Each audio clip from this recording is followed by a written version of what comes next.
1000 से भी अधिक राष्ट्रीय और अंतर्राष्ट्रीय स्तर पर संगोष्ठियां एवं सम्मेलनों का आयोजन किया जाता है।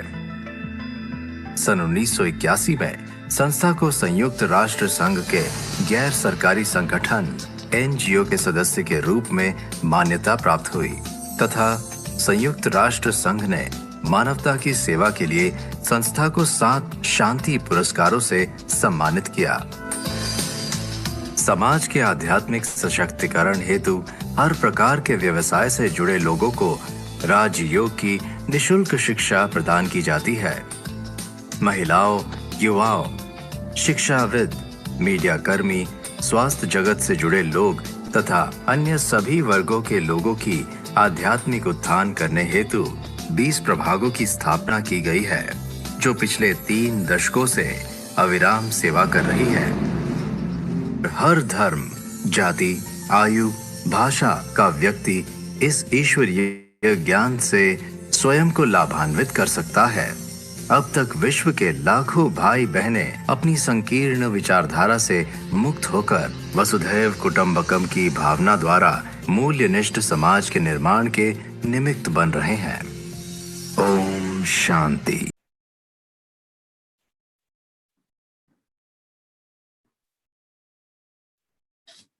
ओम शांति। आज राजयोग मेडिटेशन का 5वां दिन है। 5वां सेशन चल रहा है। चौथे सेशन में हमने देखा था कि सृष्टि चक्र कैसा चल रहा है और कितने भागों में वो विभक्त है और कैसे 4 भाग धीरे धीरे चलते चलते हम सतयुग से लेकर धीरे धीरे कलयुग के अंतिम समय पर पहुंच जाते हैं और उसी समय हम अपने आप को तैयार करते हैं।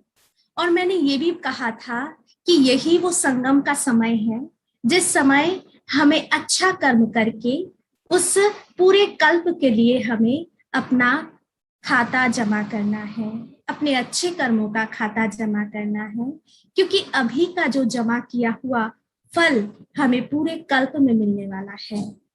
तो चलिए आज हम जानते हैं कैसे वो अच्छे कर्म हम करेंगे, कर्म की गुह्य गति क्या है, कर्म की रहस्य क्या है, कैसे हमें अच्छा कर्म करना है और बुरा कर्म अनजाने में भी हमसे कैसे हो जाता है। आज हम कर्म की गुह्य गति के बारे में जानेंगे। कैसा कर्म हमें करना है, कैसे कर्म हम करें तो आगे जाकर उसका रिजल्ट हमें अच्छा मिलेगा और अभी भी हमें अच्छा ही मिलेगा। तो चलिए शुरू करते हैं। देखिए, कर्म का जो गुह्य गति है ये कोई नहीं जानता, क्योंकि श्रीमद् भगवत गीता में भी कहा गया है कि कर्म की गुह्य गति को कोई नहीं जान सकता। एक स्वयं परमात्मा ही है जो कर्म की गुह्य गति को सही रीति से बता सकते हैं। आज कितने भी बड़े विद्वान हो, कितने भी बड़े पंडित हो, वो भी कर्म की गुह्य गति के रहस्य को सही रीति से नहीं बोल सकता। तो स्वयं परमात्मा कर्म की गुह्य गति को हमारे सामने रखा है।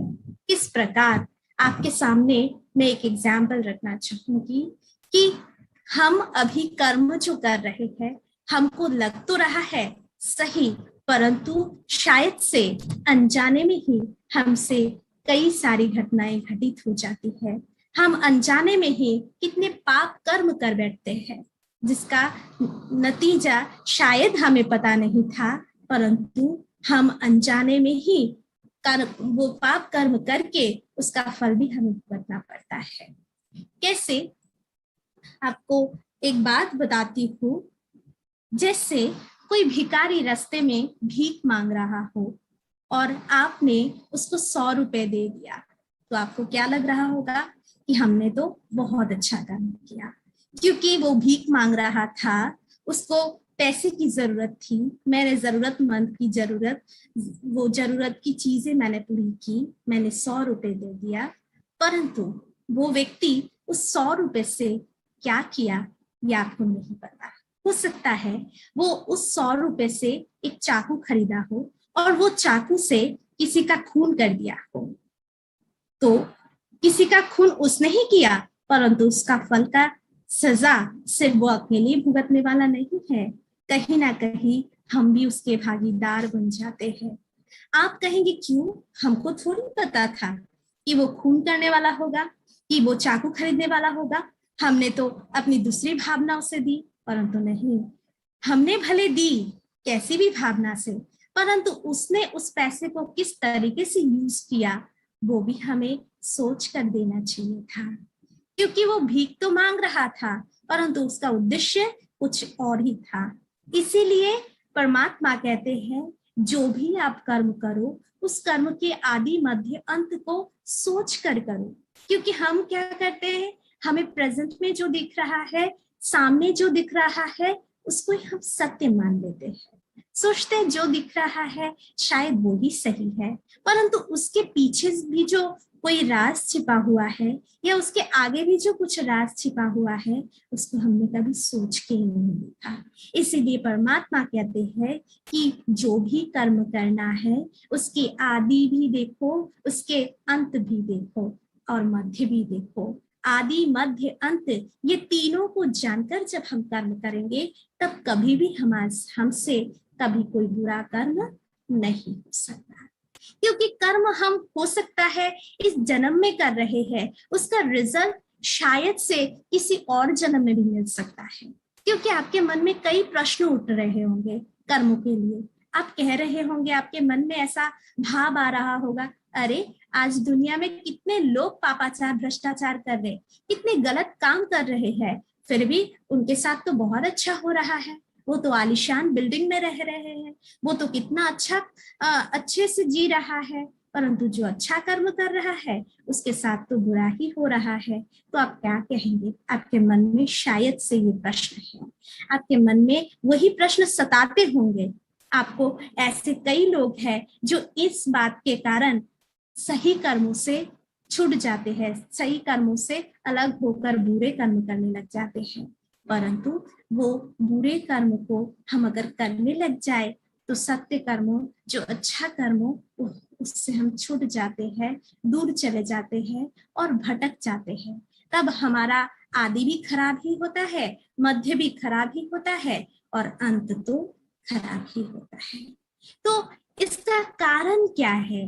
क्यों आज जो बुरे कर्म कर रहे हैं उसका रिजल्ट उसको अभी तो अच्छा ही दिखाई दे रहा है, तो क्यों ऐसा हो रहा है? और जो अच्छे कर्म कर रहे हैं उनके साथ क्यों बुरा हो रहा है? इसका भी कारण है। क्योंकि देखिए, आज अगर कोई बुरा कर रहा है और उसके साथ अच्छा ही हो रहा है, अभी जो अच्छा हो रहा है वो अभी जो उसने बुरा किया उसका रिजल्ट नहीं है, उसने पिछले जन्म में शायद से कोई अच्छा कर्म किया होगा जिसका रिजल्ट आज उसको मिल रहा है। और आगे जो अभी वो बुरा कर्म कर रहे हैं उसका रिजल्ट उसे आगे जाकर मिलेगा।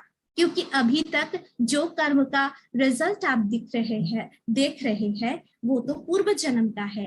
वो जब खत्म हो जाएगा तो इस जन्म के बुरे कर्म का फल उसको मिलना शुरू हो जाएगा। और जो आज अच्छा कर्म कर रहा है फिर भी उसके साथ बुरा हो रहा है, इसका कारण यह है कि उसने पिछले जन्म में कुछ ऐसे बुरे कर्म किए होंगे जो बहुत दर्दनाक होंगे, जिसका रिजल्ट उसे आज मिल रहा है। फिर भी क्यों आज अभी अच्छा कर्म करने के बाद भी क्यों मिल रहा है बुरा? क्योंकि पिछले जन्म का कर्म का भोग उसका जितना दिन तक खत्म न हो इतने दिन तक उसको वो तो भुगतना ही पड़ेगा। और अभी जो वो अच्छा कर्म कर रहा है उसका रिजल्ट अभी तक उसका शुरू ही नहीं हुआ है, और जब शुरू होगा तो सच में उसके साथ अच्छा ही होगा। परंतु अगर हमने ये सोचकर अच्छा कर्म करना ही छोड़ दिया कि बुरे कर्म करने वाले तो अच्छे हैं, अच्छा हो रहा है तो क्यों ना हम भी बुरा कर ले, तो अगर हम अभी भी बुरा करेंगे, पिछले बार का बुरे का फल तो हमें मिल ही रहा है, और अभी भी अगर बुरा करेंगे तो आगे जाके कैसा रिजल्ट मिलेगा? आगे जाकर भी बुरा ही रिजल्ट मिलेगा। माना हमारे सुख के दिन कभी आएंगे ही नहीं, सारा जीवन दुख में बिता देंगे। तो क्यों ना अच्छे कर्म करते चले। भगवान कहता है कि धैर्य धरो, धैर्य का फल मीठा होता है। तो धीरज अगर धर के हम आगे अच्छा कर्म करते चले तो उसका रिजल्ट हमें बहुत अच्छा मिलता है। इस कर्म की गुह्य गति के ऊपर मैं आपके सामने कहानी रखना चाहूंगी कि देखिए इस कहानी में कितना सुंदर तरीके से बताते हैं कि एक कर्म कितने लोग मिलके करते हैं और सिर्फ एक व्यक्ति नहीं, उसके लिए सभी व्यक्ति को उस कर्म का फल भुगतना पड़ता है। एक कसाई, जैसे एग्जाम्पल आपके सामने रखती हूँ, कोई कसाई मांस काटता है और वो मांस बेचता है। अब कोई होटल वाला उस मांस को खरीदता है। अब जब खरीद रहा है तो जो कसाई ने उस बकरी को काटा, बकरी को काट के उसने मांस बिक्री किया, उसका तो पाप है ही, परंतु जिस होटल वाले ने खरीद के लेके गए वो उसका भी पाप चढ़ गया। अब वो होटल में जाके जिसने बनाया, जितने लोगों ने उस मांस को बनाया, उसके ऊपर भी पाप चढ़ा। अब उस होटल में कोई पार्टी था, उस पार्टी में जितने लोग भी खाना खाने आए उतने लोगों के ऊपर भी पाप चढ़ा। अब जितने लोगों ने खाना खाया, खाना खा के फिर चले गए, अब उन सभी के ऊपर इस पाप का बोझा है। खरीदने वाले के ऊपर भी, मांस काटने वाले के ऊपर भी, वो खाने वाले के ऊपर भी। अब देखिए कर्म की गुह्य गति कैसी है। अब दूसरे जन्म में वही सारे लोग एक साथ किसी बस में जा रहे थे, वही सारे लोग, क्योंकि कर्म का फल तो उसको रिटर्न मिलने वाला है, क्योंकि जैसा कर्म हम करते हैं उसका रिटर्न हमें मिलता ही है, चाहे इस जन्म में हो चाहे किसी भी जन्म में हो। इसीलिए तो आप देखते होंगे कभी कभार कोई व्यक्ति सारा जीवन अच्छा कर्म करता है फिर भी कहीं ना कहीं उसके साथ बुरा होता है, तब हम कहते हैं, दुखी हो जाते हैं और सोचते हैं कि अरे मैंने तो सारा जीवन हर किसी को सुखी सुख दिया, हमेशा अच्छा ही कर्म किया, फिर भी मेरे साथ बुरा क्यों? इसका कारण यही है कि पूर्व जन्म में हमने क्या किया था ये तो हमें पता नहीं है। तो पिछले जन्म में शायद से मैंने किसी को बहुत दुख दिया होगा, मैं पिछले जन्म में शायद से मैंने किसी को बहुत हर्ट किया होगा जो ठीक नहीं था, जो इस जन्म में मुझे फिर से रिटर्न मिल रहा है। यही बात है। तो देखिए वो सारे लोग, जितने लोगों ने वो मांस खाया था या मांस किसी ने बिक्री किया था और किसी ने खरीदा था, वो सारे लोग एक बस में जा रहे थे और जो बस का ड्राइवर था वो पिछले जन्म में वही कसाई था जिसने मांस काटा था, मांस बिक्री किया था। वही कसाई इस जन्म में ड्राइवर बनकर वो बस चला रहा था और वो जब चला रहा था और जितने भी यात्री बैठे थे वो कोई खरीदने वाला था तो कोई खाने वाला था, जितने भी होटल में लोग आए थे, जितने भी लोगों ने खाया था, वही सारी आत्माएं उस बस में थी। अब सोचिए बस आगे चल रहा था और जिस बकरी को उसने काटा था वही बकरी उसके सामने से, उस बस के आगे से गुजरता है और वो बकरी को बचाने के कारण बचाने गए और वो बस किसी खाई में गिर गया और गिर के सब सारे लोग मारे गए। परंतु उन एक्सीडेंट में से भी कोई लोग बच भी जाते हैं। इतना बड़ा एक्सीडेंट हुआ परंतु फिर भी कोई व्यक्ति को खरोच तक नहीं आई। क्यों नहीं आई? क्योंकि उस बस में ऐसे भी कोई व्यक्ति होंगे जिन लोगों ने उस बकरी की मांस को नहीं खाया था, उन सभी के कार्मिक अकाउंट के साथ उसका कोई संबंध ही नहीं था, इसीलिए वो बच गया। ऐसी बहुत सारी घटनाएं हम सुनते हैं, सत्य घटनाएं हम सुनते हैं। तो ये क्यों है? हमको लग रहा होता है अरे सारा बस चलाने वाले का ही गलती था, परंतु नहीं, कोई निर्दोष नहीं है। क्योंकि देखिए हम जितना भी बोले, हमें दिख रहा है कि वो व्यक्ति तो निर्दोष है, उसको फिर भी सजा क्यों मिल रहा है, वो इतना भुगत क्यों रहा है? हम उसको निर्दोष नहीं बोल सकते हैं, क्योंकि कर्म किसी को नहीं छोड़ता। कर्म हर समय कभी ना कभी, इस जन्म में नहीं तो उस जन्म में वो उसका कर्म का रिटर्न लेता ही लेता है।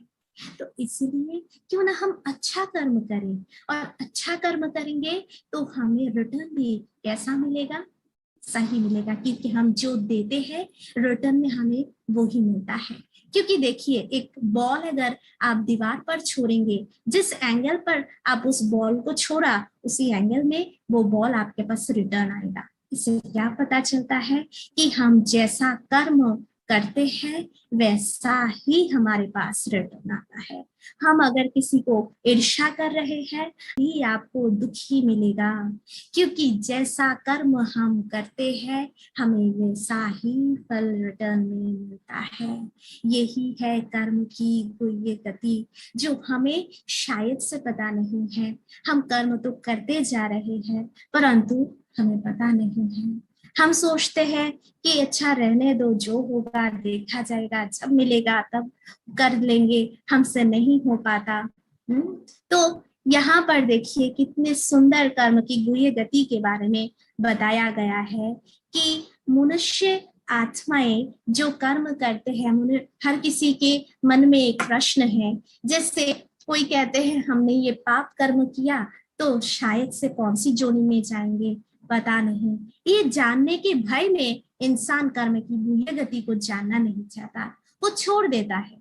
सोचते हैं अरे पता नहीं कौन सी जोनी में जाएंगे, डर के मारे कर्म की गुह्य गति को साइड में रख देते हैं। सोचते जब जो मिलेगा, जो बनेंगे बन जाएंगे। नहीं, परंतु जानना बहुत जरूरी है। स्वयं परमात्मा आकर हमें बता रहे हैं कि हम जो कर्म करते हैं उसका फल हमें मनुष्य के रूप में ही मिलता है, ना कोई जानवर या अन्य कोई जोनी में जाकर नहीं मिलता। क्योंकि शास्त्र में लिखा गया है कि हम आत्माएं 84 लाख योनियां धारण करते हैं, और सबसे लास्ट जो योनि हम धारण करते हैं वो मनुष्य योनि है। परंतु देखिए, ये बात मैं डायरेक्ट रॉन्ग तो नहीं बोलूंगी, पर आपको मैंने पहले भी बोला था कि स्वयं भगवान ने आपको बुद्धि दी है, आपको विवेक दी है। आप विवेक से ही आप एक बार जज करके देखिए, क्या कहाँ तक ये बात आपको सत्य लगता है कि मनुष्य हर एक जोनी में जाता है। देखिए, आपके सामने कुछ ऐसी बातें रखूंगी, इससे आपको स्पष्ट पता चल जाएगा कि मनुष्य कभी भी दूसरे योनि में नहीं जाते। मनुष्य अपने कर्म का फल मनुष्य योनि में ही आकर रिटर्न उसको मिलता है। कैसे? देखिए, यहाँ पर कितना सुंदर एक एग्जाम्पल दिया है। जैसे केले का बीज अगर हम बोते हैं तो हमें कौन सा फल मिलता है? केला ही मिलता है। आम का बीज बोते हैं तो आम ही मिलता है। तो ठीक उसी प्रकार हम जैसा बीज बोते हैं हमें वैसा ही जैसे रिटर्न मिलता है, ठीक उसी प्रकार हम मनुष्य आत्माएं जो कर्म करते हैं उसका रिजल्ट भी मनुष्य के रूप में ही मिलता है। जैसे यहाँ पर एक पिक्चर दिखाया, देखिए, कोई व्यक्ति मर गया है तो वो लेटा हुआ है, उसके संबंधी रो रहे हैं, परंतु उसकी आत्मा उड़कर चला गया और दूसरा शरीर धारण कर लिया। अब उसने इस जन्म में जितने भी कर्म किए हैं, अच्छे कर्म हो या बुरे कर्म हो, वो उसका रिटर्न उसको मिलने वाला है, परंतु कोई दूसरे जोनी में नहीं। देखिए, दूसरे सारे जानवरों में क्रॉस दिया गया है। ना वो कुत्ता बनेगा, ना वो शेर बनेगा, ना वो गाय बनेगा, ना वो कुछ भी। यहाँ पर जितने भी पशु पक्षी का दिखाया है वो कुछ भी नहीं बनेगा। वो आत्मा, मनुष्य आत्मा मनुष्य योनि में ही जन्म लेगा। तो यहाँ पर स्पष्ट बताया गया है कि किस कदर हम आत्माएं अपने कर्म के फल कोई 84 लाख योनियां भ्रमण नहीं करते, मनुष्य योनि में ही जाकर हमें अपना रिजल्ट प्राप्त होता है ना। अब आपके मन में और भी सारे प्रश्न होंगे कि इसको हम कैसे मान ले, जो कि शास्त्र में इतना सत्यवाद लिखा हुआ है कि मनुष्य योनि बाद का सबसे सर्वोत्तम योनि है, वो लास्ट का योनि है, और हमने 84 लाख योनि ली है। तो देखिए, क्यों कहते हैं कि हम 84 योनि में जाएंगे, 84 लाख योनियां भ्रमण करेंगे। अब सपोज देख लीजिए कि कहते हैं कि हमने जो बुरा कर्म किया उस बुरे कर्म का फल स्वरूप हम कोई हिंसक योनि में जाएंगे, जैसे कोई पशु की योनि में जाएंगे। अब जैसे किसी ने किसी का खून किया, अब उसके खून के वो जो पाप कर्म किया उसका रिजल्ट वो दूसरे जन्म में कुत्ता बन के लेगा, ऐसा शास्त्र में कहा जाता है। किसी ने खून किया तो दूसरे जन्म में वो कुत्ता बनकर जन्म लेगा। अब सोचिए तो सही, अब अगर कोई सजा, किसी को कोई सजा क्यों देते हैं? सोचिए, आपके घर में कोई छोटा बच्चा होगा, अब उसने कुछ बुरा कार्य किया या कुछ ऐसा किया तो आप क्या करते हैं? उसको पनिशमेंट देते हैं। अब पनिशमेंट क्यों देते हैं? क्यों देते हैं? क्यों देते हैं? क्योंकि उसने जो बुरा कर्म किया उसको रियलाइज हो कि हमने जो कर्म किया वो सही नहीं था, मैं आगे जाके वो कर्म नहीं करूं, है ना? ये रियलाइजेशन लाने के लिए तो हमने दिया, ऐसा तो नहीं कि वो पश्चाताप करे, वो रोए, वो करे, इसीलिए तो नहीं दिया था, क्योंकि उसके अंदर वो रियलाइजेशन आए और वो इस बात को एक्सेप्ट करे कि हमने वो बुरा कर्म किया था, आगे जाकर नहीं करे। अब इस बात को अब एक बार आप सोचिए कि अगर हमने कोई बुरा कर्म किया, मुझे सजा के रूप में कुत्ता बनना पड़ा, अब कुत्ता बनना पड़ा। अब कुत्ते को क्या समझ है? कुत्ते क्या इसको वो कर पाएंगे, एक्सेप्ट कर पाएंगे, या रियलाइजेशन है उसके अंदर? अगर कोई कुत्ता जन्म लिया, अब उसके मन में क्या ये बात आ सकता है कि हमने पूर्व जन्म में कुछ ऐसा कर्म किया था जिसके कारण मुझे कुत्ता बनना पड़ा? क्या उसके मन में कोई रियलाइजेशन आएगा?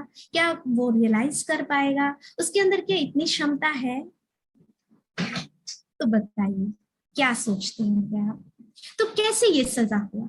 सजा का मीनिंग ही है हम रियलाइज करें इस बात को, हम इस बात को एक्सेप्ट करें कि मैं आज तक गलत थी और मुझे आगे जाकर ये कर्म नहीं करना है। तो इसीलिए हम इस बात को स्पष्ट करते हैं कि सजा हमें कोई दूसरे योनियों में जाकर नहीं मिलता, क्योंकि वो सजाएं मिलकर हम कभी भी हमारे अंदर रियलाइज नहीं कर सकते। और रियलाइज कब होता है? जब हम मनुष्य आत्मा अपने कर्म का फल मनुष्य के रूप में ही पाते हैं। अब जैसे एक एग्जाम्पल आपके सामने मैं रखना चाहूंगी, जैसे कोई व्यक्ति मरता है तो क्या होता है? अब कोई मरता है, दूसरे जन्म में जाकर उसका जो फल मिल रहा है वो बहुत गरीब, जैसे कुत्ते जैसा जीवन। ऐसे भी बहुत सारे लोग होंगे, जैसे कुत्ता नाले में से ढूंढ ढूंढ कर खाता है, वो नाले में से ढूंढ ढूंढ कर कोई कुछ खाता है। ऐसे बहुत सारे लोग हैं आज जिनको खाने के लिए खाना नहीं है, वो ड्रेन में से उठा उठा के खा रहे हैं। कुछ ऐसे ही रास्ते में कुछ ऐसा गिरा फेंका हुआ जो खाने का वस्तु है वहां से लेकर वो खाना खा रहे हैं। इतना भी उसके पास पैसा नहीं है, इतना गरीबी है कि वो खरीदने के लिए तक, खाने के लिए खरीदने के लिए भी उसके पास पैसे नहीं है। या नहीं है? ऐसे दुनिया में ऐसे बहुत सारे लोग हैं। और वो लोग जब धनी लोगों को देखेंगे जो महलों में रहते हैं, जिसके पास खाने के लिए कुछ बहुत सारी चीजें हैं, कोई आलीशान गाड़ी में चल रहा है, जब वो भिखारी जब उस व्यक्ति को देखेगा, वो धनशाली व्यक्ति को देखेगा, उसके मन में क्या संकल्प आएगा? एक बार सोचिए तो सही। वो क्या सोचेगा? वो मन ही मन सोचेगा, अरे उसके वो तो इतना आलिशान बिल्डिंग में रहता है, पता नहीं पिछले जन्म में मैंने क्या कर्म किया था भगवान, आज मुझे ऐसा फल मिल रहा है, मैं आगे ऐसा कोई भी कर्म नहीं करूंगा। मन में आया या नहीं आया? तो रियलाइजेशन कब आया, कैसे आया? जब वो आत्मा अपनी सजा, अपनी कर्म की भोगना उस मानव शरीर धारण करके ही लिया। वो मानव शरीर में प्रवेश कर ही वो अपने कर्म की वो रिजल्ट उसको प्राप्त हुआ, तभी तो उसको रियलाइजेशन हुआ, तभी तो वो सजा कहलाया गया, है ना? तो इससे ही स्पष्ट हो जाता है कि मनुष्य आत्मा कोई भी दूसरे योनियों में नहीं जाता, जबकि मनुष्य आत्मा मनुष्य के रूप में ही आकर अपने कर्म का फल भोगता है। इससे पूरा स्पष्ट हो गया। आप एक बार विचार करके देखिए तो देखिएगा आपके मन में हर बात एकदम स्पष्ट हो जाएगा। क्यों कहते हैं मनुष्य जन्म दुर्लभ जन्म है? ये भी कहते हैं क्योंकि ये दुर्लभ जन्म क्यों कहते हैं? क्योंकि एक मनुष्य ही है सर्वोत्तम प्राणी जिसको समझ है, जिसको रियलाइजेशन हो सकता है, जो रियलाइज कर सकता है, अपनी भूलों, अपनी गलतियों को सुधार सकता है, अपने कर्मों को ठीक कर सकता है। वो एक मानव ही है, एक इंसान ही है। इसीलिए इंसान को ही क्या कहा जाता है? सर्वोत्तम प्राणी। और इसीलिए ही मनुष्य जन्म को दुर्लभ जन्म कहा जाता है ना। तो यहाँ पर हमने वो जो हम मनुष्य आत्माएं 84 लाख योनियां नहीं धारण करते, जबकि हम मनुष्य आत्मा मनुष्य के रूप में ही इस दुनिया में आते हैं, इस बात का स्पष्टीकरण आपके सामने दिया है। अब आप इसके ऊपर थोड़ा चिंतन करिए। थोड़ा चिंतन करने से आपको पता चल जाएगा, आप बहुत अच्छे से समझ जाएंगे, और आपका स्पष्ट हो जाएगा हर बात, है ना। तो हम कर्म की गुह्य गति के बारे में और भी अच्छे से जानेंगे। कैसे कर्म हमें बहुत, हाँ, कैसे कर्म हमें और भी हमें आगे जाकर हम जानेंगे कि कर्म हमारा कैसा अच्छा बन सकता है, किस विधि से हम अगर कर्म को करें तो अच्छा बन सकता है। देखिए, जो स्वयं परमात्मा हमें ये ज्ञान दे रहा है, आप कहेंगे कौन सा ज्ञान? ये जो 4-5 दिन तक आप सुन रहे हैं, यही ज्ञान स्वयं परमात्मा की ज्ञान। इस ज्ञान को स्टेप बाय स्टेप आप जानना मात्र नहीं, उसको अगर जीवन में धारण भी करेंगे तो वो बातें आप सुनते सुनते वो जीवन में धारण करने से आपके जीवन में वो उतर आएगा। आप प्रैक्टिकली आपके जीवन में देखने लगेंगे, वही आप, इससे ही आपका कर्म बहुत सुंदर हो जाएगा। और आप फील करेंगे कि पहले हम कैसे सोचते हैं और अभी हम कैसे सोचते हैं। जैसे आप देखेंगे दिन और रात्रि में जितना अंतर है, आपकी सोच, आपकी विचारों में इतना अंतर आ जाएगा। आप एक बार इस मार्ग पर चलकर तो देखिए, उस परमात्मा के बारे में सोच के तो देखें, उनकी हर बातों को आप एक्सेप्ट करके तो देखें। तो इस प्रकार हम अपने कर्म को अच्छा कर सकते हैं, क्योंकि कर्म की गुह्य गति सबसे बड़ी गति है। तो क्यों ना इसको हम बहुत अच्छे से जाने और जानकर कर्म करें। अभी हम दूसरी बातों को जानेंगे जो शास्त्र में दिखाया गया है, कल्प वृक्ष। आज हम कल्प वृक्ष के बारे में जानेंगे। अभी आपके सामने कल्प वृक्ष का चित्र दिखाया जाएगा कि ये कल्प वृक्ष क्या है ना। तो भक्ति मार्ग में हमने सुना होगा कल्प वृक्ष के बारे में, से बहुत अच्छी एक स्टोरी है कल्प वृक्ष के बारे में, कि कल्प वृक्ष एक ऐसा वृक्ष है, कहा जाता है कि उसके नीचे बैठकर हम जो संकल्प करते हैं वही फलीभूत हो जाता है। अब वो कल्प वृक्ष क्या है, इसको हम सही रीति से जानेंगे। जैसे शास्त्र में एक स्टोरी है, कहते हैं एक पथिक, माना पथिक, वो चल रहा था, चलते चलते वो जाते जाते अचानक एक बट वृक्ष देखा और वो बहुत टायर्ड हो गए थे, उसको बहुत प्यास लग रहा था। वो बट वृक्ष के नीचे जाकर, उसके छाया के नीचे जाकर बैठ गया और बैठकर वो सोचने लगा, अरे मुझे इतना प्यास लगा है, काश मैं पानी पी पाता। और वो जिस पेड़ के नीचे बैठा था, जो बट वृक्ष था जिसके नीचे बैठा था, वो कल्प वृक्ष था। अब उसके नीचे बैठकर वो जो भी संकल्प कर रहा था वही फलीभूत होने वाला था। उसने सोचा कि अरे मैं पानी पी सकता था, कितना अच्छा होता। वो सोचते ना सोचते उसके सामने मटका भर के पानी आ गया।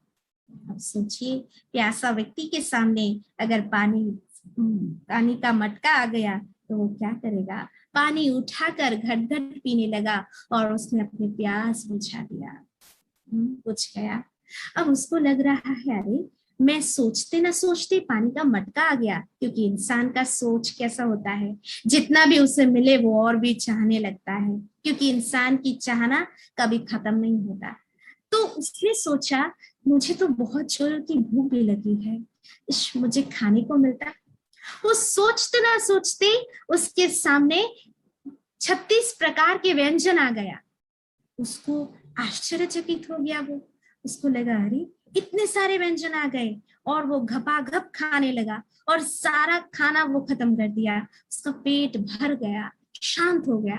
उसको लगा अरे मैं जो सोच रहा हूँ वही मेरे साथ हो रहा है। अब तो बहुत जोरों की नींद आ रही है। अगर मैं बहुत अच्छे से सो पाता, पर यहाँ जमीन में कैसे सोऊंगा? कोई एक आरामदायक बेड होता तो कितना अच्छा होता। वो सोचते ना सोचते सचमुच एक आरामदायक बेड आ गया उसके सामने, और वो आश्चर्यचकित होकर देखने लगा और वो बेड पर चढ़ के सोने ही जाएगा। अचानक उसके मन में संकल्प आया, अरे इतना घना जंगल, इसके बीच में मैं सो रहा हूँ, अगर कोई शेर आकर मुझे खा गया तो? अब इतने देर तक वो जो सोच रहा था उसके साथ वही हो रहा था, और उसने लास्ट में क्या सोचा, अगर कोई शेर आकर मुझे खा गया तो? और वो सोचते ना सोचते ही एक शेर उसके सामने आया और उसको खा गया। ऐसा एक कहानी है शास्त्र में। अब ये बात से हमें क्या पता चलता है कि हम जब अच्छा संकल्प कर रहे थे उस व्यक्ति के साथ अच्छा ही हो रहा था, और जब उसने बुरा सोचना शुरू किया बस उसके साथ बुरा हो गया। अब प्रश्न ये उठ रहा है, वो कल्प वृक्ष असली में कौन सा कल्प वृक्ष है? क्या वो साधारण वो वट वृक्ष ही है? क्योंकि आज देखिए हम वट वृक्ष को भी सोचते हैं कल्प वृक्ष। इसीलिए वट वृक्ष में आज आप देखते होंगे कई माताएं कोई धागा, लाल धागा होता है, वो लाल धागा बांधती है और एक संकल्प की डोर बांधते हैं। कहते हैं वो संकल्प करती है और उस धागे को धागे से पिरो देती है, और कहते हैं उस पेड़ में अगर वो लाल धागा बांध दिया तो उसकी मनोकामना पूरी हो जाएगी। परंतु आज तो कितने वट वृक्ष है, क्या उस वट वृक्ष के नीचे जाकर हम संकल्प करते ही या फिर उस पर धागा बांधने से ही हमारी मनोकामनाएं पूरी हो जाएगी? नहीं ना। अगर ऐसे ही होता तो आज दुनिया के सभी लोग अपनी मनोकामनाएं कब का पूरा कर चुके होते। परंतु वो कल्प वृक्ष कौन सा वृक्ष है ये जानना बहुत जरूरी है। वो कल्प वृक्ष सृष्टि रूपी वृक्ष है, जो स्वयं परमात्मा कह रही है कि वो कल्प वृक्ष कोई साधारण वट वृक्ष नहीं है, वो कल्प वृक्ष ये सृष्टि रूपी वृक्ष है। इसीलिए आज जो चौथे सेशन में हमने जाना था कि सत्य, त्रेता, द्वापर, कली, जो सृष्टि का चक्र हमने जाना था, वही सृष्टि के चक्र को एक वृक्ष के साथ तुलना किया गया है। जैसे क्यों तुलना किया गया? क्योंकि जैसे कोई भी वृक्ष हम लगाते हैं, सबसे पहले इसका बीज बोते हैं, फिर बीज जब बोते हैं उसके बाद क्या होता है, वो जब पेड़ अंकुरित होता है तो 2 पत्ता मिलता है, ऐसे 2 पत्ते मिलते हैं, और उसके बाद धीरे धीरे धीरे धीरे वो पेड़ आगे बढ़ता है। तो वो पत्ते जो मिला वो है सतयुग। माना इस सृष्टि रूपी वृक्ष का बीज है स्वयं परमात्मा, स्वयं शिव, वो परमात्मा, वही इस सृष्टि का बीज है। अब उनसे धीरे धीरे धीरे धीरे वो जो पत्ता, माना सतयुग, जो एकदम पहला पत्ता, 2 पत्ते निकलते हैं, तो पहला पत्ता जो 2 पत्ते निकला वो है सतयुग।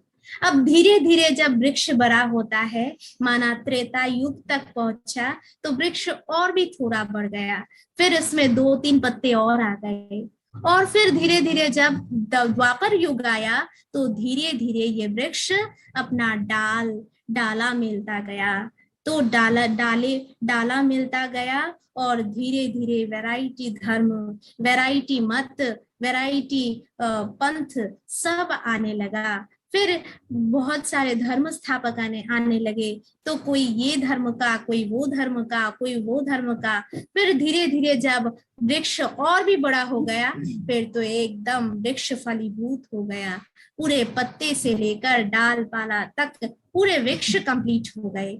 और फिर सारे धर्म, मठ, पथ, हर किसी का मत अलग अलग हो गया, हर कोई अपने धर्म के लिए, कोई इस धर्म का स्थापना कर रहे हैं, कोई वो धर्म का, कोई वो धर्म का, कोई कहता है वो भगवान है, कोई कहता है वो भगवान है, कोई भगवान को अल्लाह के रूप में जानने लगा, कोई ईश्वर के रूप में, कोई भगवान के रूप में। तो हर किसी का मत अलग अलग हो गया और कल्प वृक्ष एकदम पूरा बड़ा हो गया। तो इस कल्प वृक्ष को ही कहा जाता है कि वो, ये कल्प वृक्ष ही वो वृक्ष है जिस वृक्ष के नीचे हम खड़े होने से हमारी सारी मनोकामनाएं पूरी हो जाती है। अब देखिए, अब कैसे हम इस कल्प वृक्ष के नीचे खड़े हैं। माना जब कलयुग का एकदम लास्ट आ गया, माना पूरा कल्प वृक्ष तैयार है, माना वृक्ष अब बट वृक्ष में परिणत हो गया, माना पूरा बट वृक्ष एकदम झाड़ बन गया।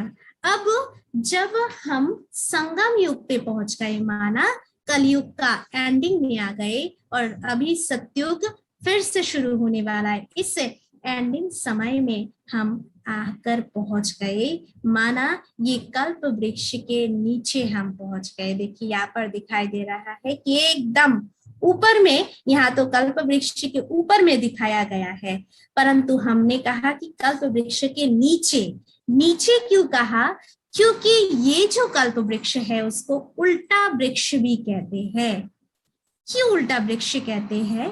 क्योंकि देखिए, जैसे कोई पेड़ होता है तो उसका जो बीज होता है वो कहाँ रहता है? नीचे रहता है, पर तो उसका झाड़ ऊपर रहता है।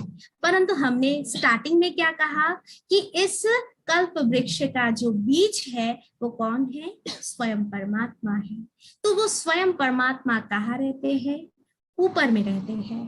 तो इसीलिए इस कल्प वृक्ष का जो बीज है वो ऊपर में है और झाड़ कहाँ है? नीचे में है। तो अगर हम इस वृक्ष को उल्टा करके देखें तो हम माना एकदम कलयुग के एंडिंग में, तो फिर हम कहाँ खड़े हैं? कल्प वृक्ष के नीचे खड़े हैं। तो ऐसे समय पर हम जो संकल्प करेंगे वही हमारे साथ होगा। अगर हम अच्छा संकल्प करें तो हमारे साथ अच्छा होगा, अगर हम बुरे संकल्प करें तो हमारे साथ बुरा होगा। यही है कल्प वृक्ष का असली रहस्य, कि हम अभी कल्प वृक्ष के एकदम नीचे खड़े हैं, इस संगम युग के समय पर खड़े हैं। माना कल्प वृक्ष का एकदम एंड का समय चल रहा है। अभी कल्प वृक्ष के एंड का समय वो है संगम युग। इस समय ही स्वयं परमात्मा आकर हमें ये ज्ञान दे रहे हैं। अभी हमें सोचना हमारे ऊपर है। परमात्मा कहते हैं आप जैसा सोचोगे आप वैसा बन जाओगे। तो हमें क्या अच्छा सोचना है या बुरा सोचना है वो हमारे ऊपर है। अगर अच्छा सोचेंगे तो अच्छा ही पाएंगे, अगर बुरा सोचेंगे तो बुरा ही पाएंगे। ये हमारे ऊपर डिपेंड करता है। यही है कल्प वृक्ष का रहस्य। तो इसमें स्पष्टीकरण दिया गया है कि कैसे हम वो कल्प वृक्ष के नीचे बैठकर अपने संकल्पों को पॉजिटिव करें और हमें अपनी मनोकामनाओं को पूरा कर सकते हैं, है ना। इसीलिए भक्ति मार्ग में दिखाया गया है कि वट वृक्ष का पूजा करते हैं और उसके नीचे जाकर संकल्प करते हैं कोई लाल धागा बांधकर, परंतु असली में वो कल्प वृक्ष तो यही सृष्टि रूपी वृक्ष है जिसके नीचे बैठकर हमें अच्छे संकल्प करना है। तो आज हमने कल्प वृक्ष के बारे में भी जाना कि कल्प वृक्ष क्या है, उसके नीचे बैठकर हमें क्या संकल्प करना है। अभी आपको मैं एक और बात बताना चाहूंगी कि इन 4-5 दिनों में हमने एक कॉमन बात सुना और हर बात आपको यही कहा कि क्या कहा, हर बात में आपको एक बात अंडरलाइन करवाया कि ये बात कौन बोल रहा है। मैं जो भी बात आपके सामने रख रही हूँ, वो जो भी चित्र आप देख रहे हैं, वो कोई साधारण मनुष्य का ज्ञान नहीं है, स्वयं परमात्मा का ज्ञान है। तो कैसे वो हमें बता रहे हैं। अब प्रश्न ये मन में आपके मन में उठ रहा होगा, क्योंकि वो तो निराकार है, वो तो जन्म मृत्यु में भी नहीं आता, परंतु उन्होंने हमारे सामने इन बातों को रखा कैसे है, किसके माध्यम से रखा। मैं शॉर्ट में आपको बताना चाहूंगी, जो परमात्मा ने हमारे सामने ये बातें डायरेक्ट इस धरा में वो अवतरित हुए, परंतु कोई जन्म मृत्यु में नहीं आए, परंतु पर काया प्रवेश किया। अब किसके तन में प्रवेश किया, वो है प्रजापिता ब्रह्मा के तन में प्रवेश किया। अब वो ब्रह्मा कौन है, जैसे आपको मैंने एक चित्र दिखाया त्रिमूर्ति का, उसमें आपने देखा होगा ब्रह्मा, विष्णु और शंकर को दिखाया गया, और ब्रह्मा को जो दिखाया गया था, जैसे हमने भक्ति मार्ग में तीन माथा रहने वाला वो ब्रह्मा देखा था, परंतु यहाँ पर तीन वो वाला ब्रह्मा नहीं दिखाया, दूसरा ब्रह्मा दिखाया जो कि हमारे जैसे ही कोई मनुष्य का तन था। तो वो ब्रह्मा कौन है, इसको जानना भी बहुत जरूरी है। वो ब्रह्मा हमारे जैसे ही कोई साधारण व्यक्ति था, जिनका नाम था दादा लेखराज। वो उनका जन्म हुआ था हैदराबाद की एक छोटे परिवार में। उनका बचपन में ही उनके माताजी का डेथ हो गया था। ये देखिए दादा लेखराज, जिनके तन में स्वयं परमात्मा आए, उनका चित्र आपके सामने रखा कि इनका ही नाम बाद में प्रजापिता ब्रह्मा हुआ, जिनके तन में स्वयं परमात्मा प्रवेश कर उनके मुखमंडल से हमें ये दिव्य ज्ञान दिया। ये दादा लेखराज का जन्म हैदराबाद में हुआ था, हैदराबाद के एक छोटे परिवार में, एक गांव में। उनका पिताजी स्कूल का हेडमास्टर था और उनकी जन्म के 1-2 महीने में ही उनकी माँ का डेथ हो गया। अब वो और उसका भाई, उनका बड़ा भाई था, अब उनके पिताजी ही उन दोनों को देखभाल करते थे।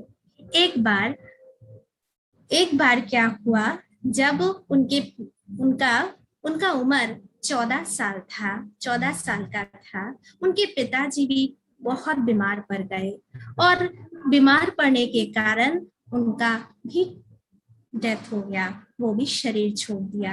अब वो भाई के साथ रहने लगा और बड़ा भाई का एक बहुत अच्छा बिजनेस था, वो बिजनेस में वो भी अपना हाथ बटाता रहा और वो बचपन से ही बहुत धार्मिक व्यक्ति था और बहुत ही अच्छा व्यक्ति था, दयाशील था। भले उनके जीवन में बहुत बड़ा गरीबी आ गया था, क्योंकि उनके पिता ने भी शरीर छोड़ दिया था, माता ने भी शरीर छोड़ दिया था, वो अपने भाई के साथ रह रहा था, परंतु उनके जीवन में इतनी गरीबी होते हुए भी उनका जीवन बहुत ही उनके जीवन में उनकी व्यक्तित्व, उनकी सोच बहुत ही अच्छा था। वो हर किसी के लिए बहुत अच्छा सोचता था, हमेशा हर किसी के प्रति दया भाव था। वो जो भाई के साथ बिजनेस करता था, वो गेहूं का बिजनेस करता था।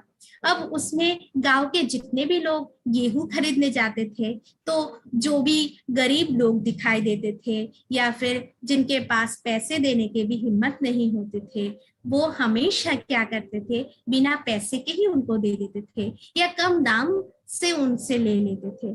इससे उनका बड़ा भाई बहुत असंतुष्ट होता था और वो उसको उनको बहुत बार डांट भी लगाया, परंतु वो कभी भी अपने आप को कंट्रोल नहीं कर पाता था। एक बार ऐसा हुआ, वो अपने आप को कंट्रोल नहीं कर पाता था, इसी के कारण उनका बड़ा भाई उनको घर से निकाल दिया।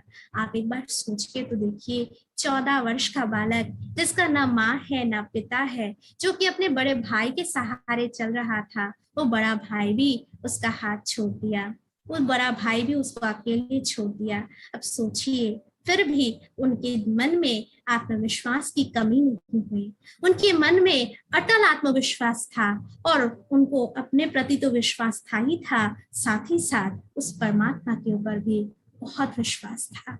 उन्होंने परमात्मा को हमेशा अपना साथी माना बचपन से ही, और वो विष्णु की बहुत पूजा करते थे, इतना पूजा करते थे कि वो विष्णु का फोटो हमेशा अपने पॉकेट में रखते थे। जब भी कोई समस्या आते थे, वो विष्णु का फोटो निकाल के विष्णु के साथ बात करता था। इतना धार्मिक व्यक्ति था, इतना भगवान के प्रति उनका उद्गार भावना था। तो ऐसे करते करते उन्होंने क्या किया, उन्होंने खुद ने भी एक गेहूं का बिजनेस शुरू किया।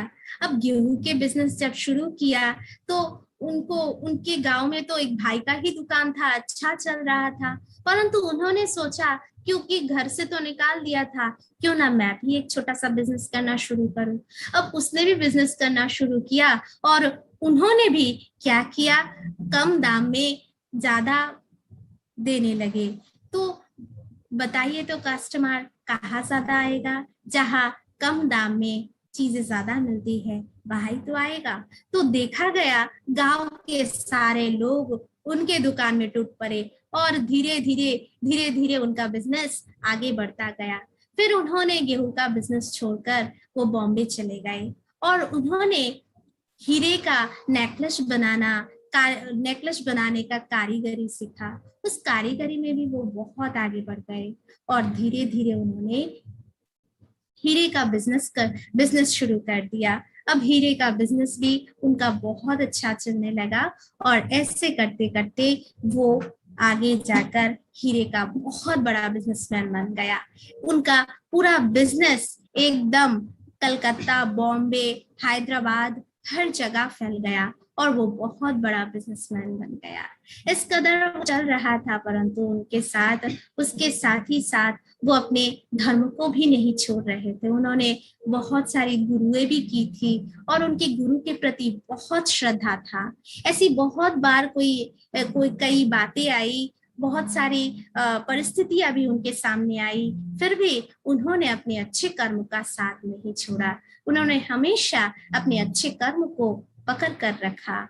इस कदर जब धीरे धीरे उनका उम्र बढ़ता गया, धीरे धीरे वो 60 वर्ष के हो गए, तो वो 60 वर्ष के उम्र में उन्होंने अपने मन में उनका भगवान के प्रति जो श्रद्धा था वो तो था ही, परंतु उनके मन में जैसे कोई एक आशा जागृत हुआ।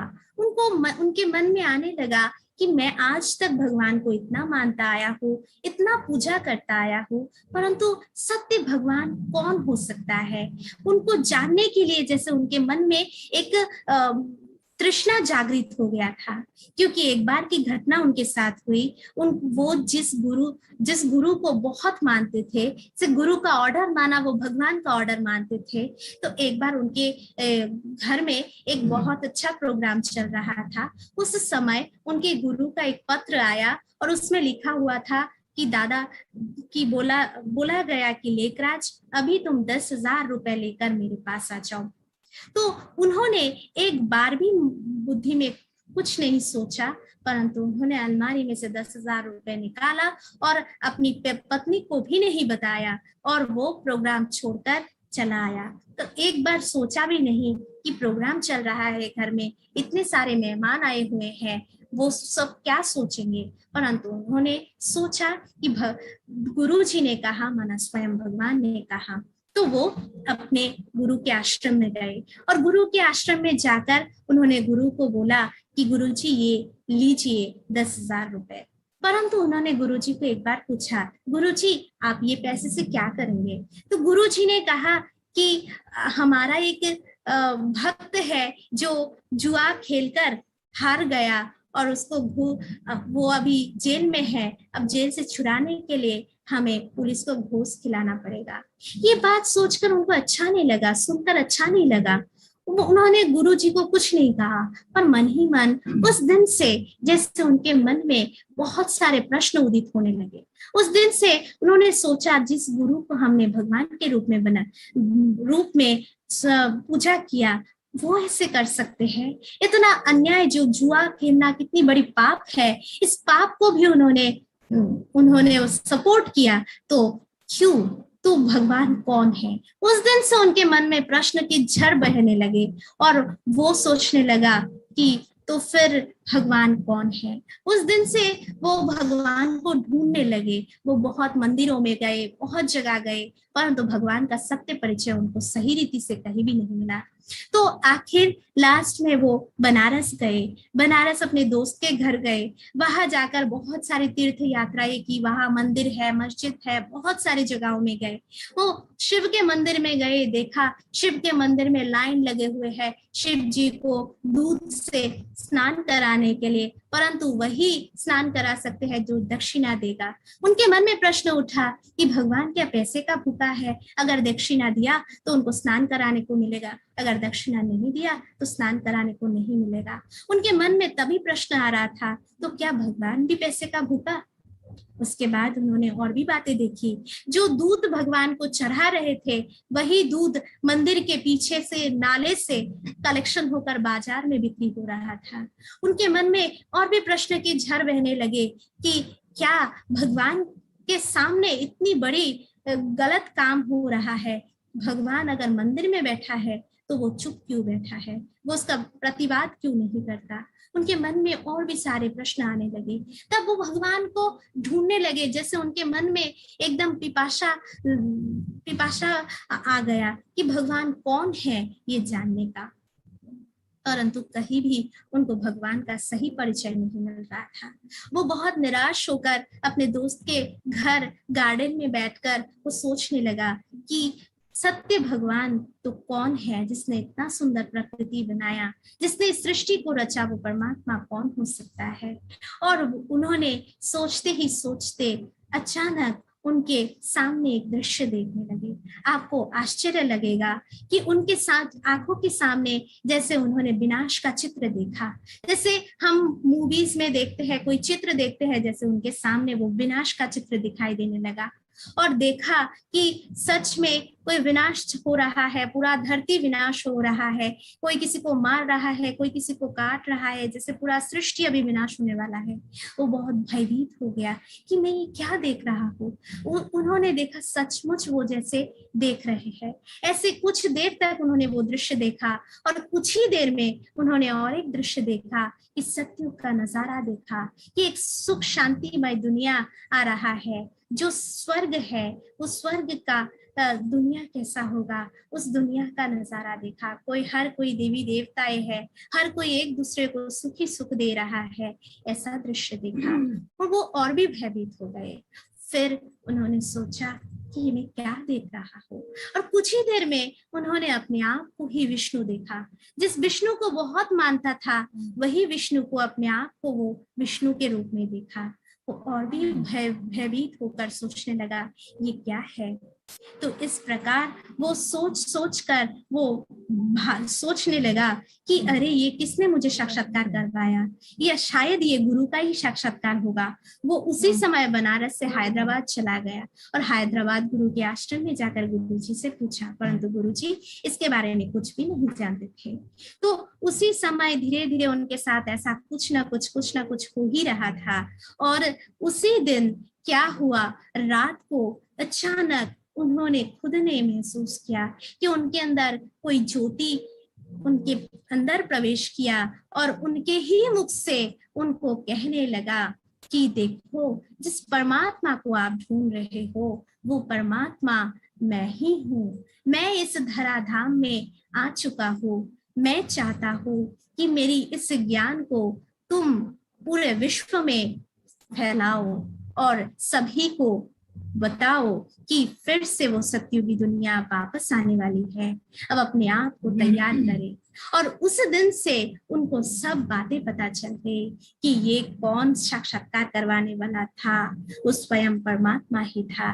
उन्होंने परमात्मा को यथार्थ रीति से महसूस किया और उस दिन से ही उनके तन में परमात्मा प्रवेश कर उनके मुखवाणी से वो परमात्मा की वाणी चलने लगा। और धीरे धीरे उनके घर वाले सुनने लगे, आस पड़ोस के लोग सुनने लगे। धीरे धीरे 400 के लोग जुड़ गए जो इस परमात्मा ज्ञान को सुन रहे थे, जिन्होंने इस परमात्मा ज्ञान को अपनाया। और इसी तरह 400 लोग वहां हैदराबाद में इकट्ठे हो गए और फिर बाद में वो सभी मिलकर माउंट आबू चले गए, जो हमारे संस्था का हेडक्वार्टर है, माउंट आबू राजस्थान। वहां पर चले गए और धीरे धीरे हर जगह ब्रह्मा बाबा ने ही, जैसे दीदी दादिया जो निकले, उन सभी को अलग अलग स्थानों में भेजा। और इस तरह स्वयं परमात्मा का ज्ञान सिर्फ भारत में ही नहीं, पूरे विश्व में इस बात को फैलाया गया है।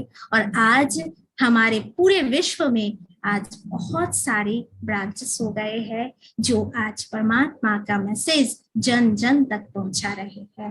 तो इस तरह से स्वयं परमात्मा अपने ज्ञान स्वयं पर ब्रह्मा बाबा के द्वारा देते गए। और आज भी मुरली के हिसाब से, वो मुरली द्वारा जो परमात्मा की वाणी है, वो मुरली के द्वारा आज भी वो ज्ञान देते जा रहे हैं।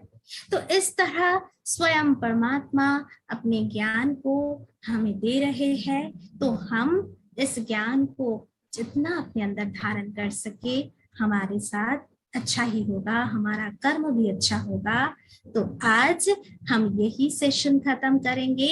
अभी 1 मिनट हम शांत होकर बैठेंगे और आज जो भी बातें हमने सुनी, एक बार मन ही मन सोचेंगे और अपने स्वरूप में स्थित हो जाएंगे कि मैं कौन।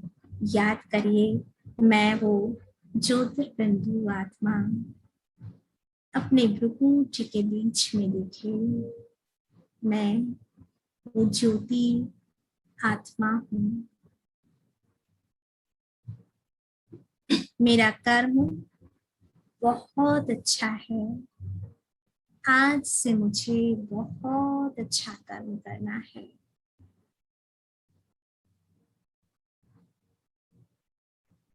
आज तक मैंने जो भी बुरे कर्म किए होंगे, आज से मुझे वो सारे कर्म को स्टॉप कर अच्छा कर्म करना है। पूरा पक्का कर ले, अपने मन ही मन ये पक्का करना है, आज से मुझे अच्छा कर्म करना शुरू करना है।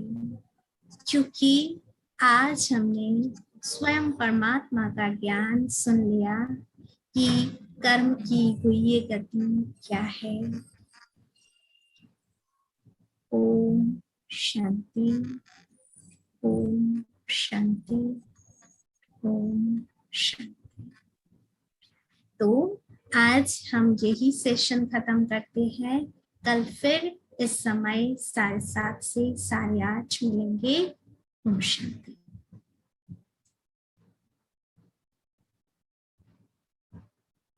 स्वास्थ्य जगत से जुड़े लोग तथा अन्य सभी वर्गों के लोगों की आध्यात्मिक उत्थान करने हेतु 20 प्रभागों की स्थापना की गई है, जो पिछले 3 दशकों से अविराम सेवा कर रही है। हर धर्म, जाति, आयु, भाषा का व्यक्ति इस ईश्वरीय ज्ञान से स्वयं को लाभान्वित कर सकता है। अब तक विश्व के लाखों भाई बहनें अपनी संकीर्ण विचारधारा से मुक्त होकर वसुधैव कुटुंबकम की भावना द्वारा मूल्यनिष्ठ समाज के निर्माण के निमित्त बन रहे हैं। ओम शांति। थोड़ी ही देर में सत्र को शुरू करेंगे। ध्वनि सुनने के लिए डिवाइस ऑडियो पर क्लिक करें। सत्र में शांति बनाए रखने के लिए वीडियो को म्यूट करें। सबसे अच्छा सुनने के अनुभव के लिए हेडफोन का उपयोग करें। तकनीकी कठिनाई के लिए दिए गए मोबाइल नंबर पर आप हमें कॉल भी कर सकते हैं। क्या आप हमें अच्छे से बद्धता खुद से कमिटमेंट करें कि आप इस राजयोग कोर्स को रोज़ नियमित रूप से अटेंड करें और अपने जीवन को खुशहाल और सुंदर बनाएं। कृपया सभी शोर मुक्त वातावरण बनाए रखें ताकि आप हमें अच्छे से सुन पाए, शेड्यूल्ड या फिर रिमोट करें। नोट्स लेने के लिए आप सभी एक नोटबुक लें और उसमें मुख्य ज्ञान बिंदुओं को नोट करें, महत्वपूर्ण वाक्यों को नोट करें, आपके जो भी डाउट्स है, प्रश्न है, उसे लिख लें और सत्र के अंत में पूछें। जो नए जुड़ने वाले जॉइनर्स हैं, कृपया सत्र के बीच में शामिल न हों। कृपया पहले आप हमारे पिछले रिकॉर्डिंग को देखें हमारे YouTube चैनल पर। उसके लिए आप नीचे दिए गए लिंक पे क्लिक कर सकते हैं। नेटवर्क में समस्या हो तो आप वीडियो को बंद करें या फिर मीटिंग छोड़ें और फिर से कनेक्ट करें। कृपया आप खिड़की के पास बैठें ताकि नेटवर्क ठीक तरह से काम करे। ओम शांति।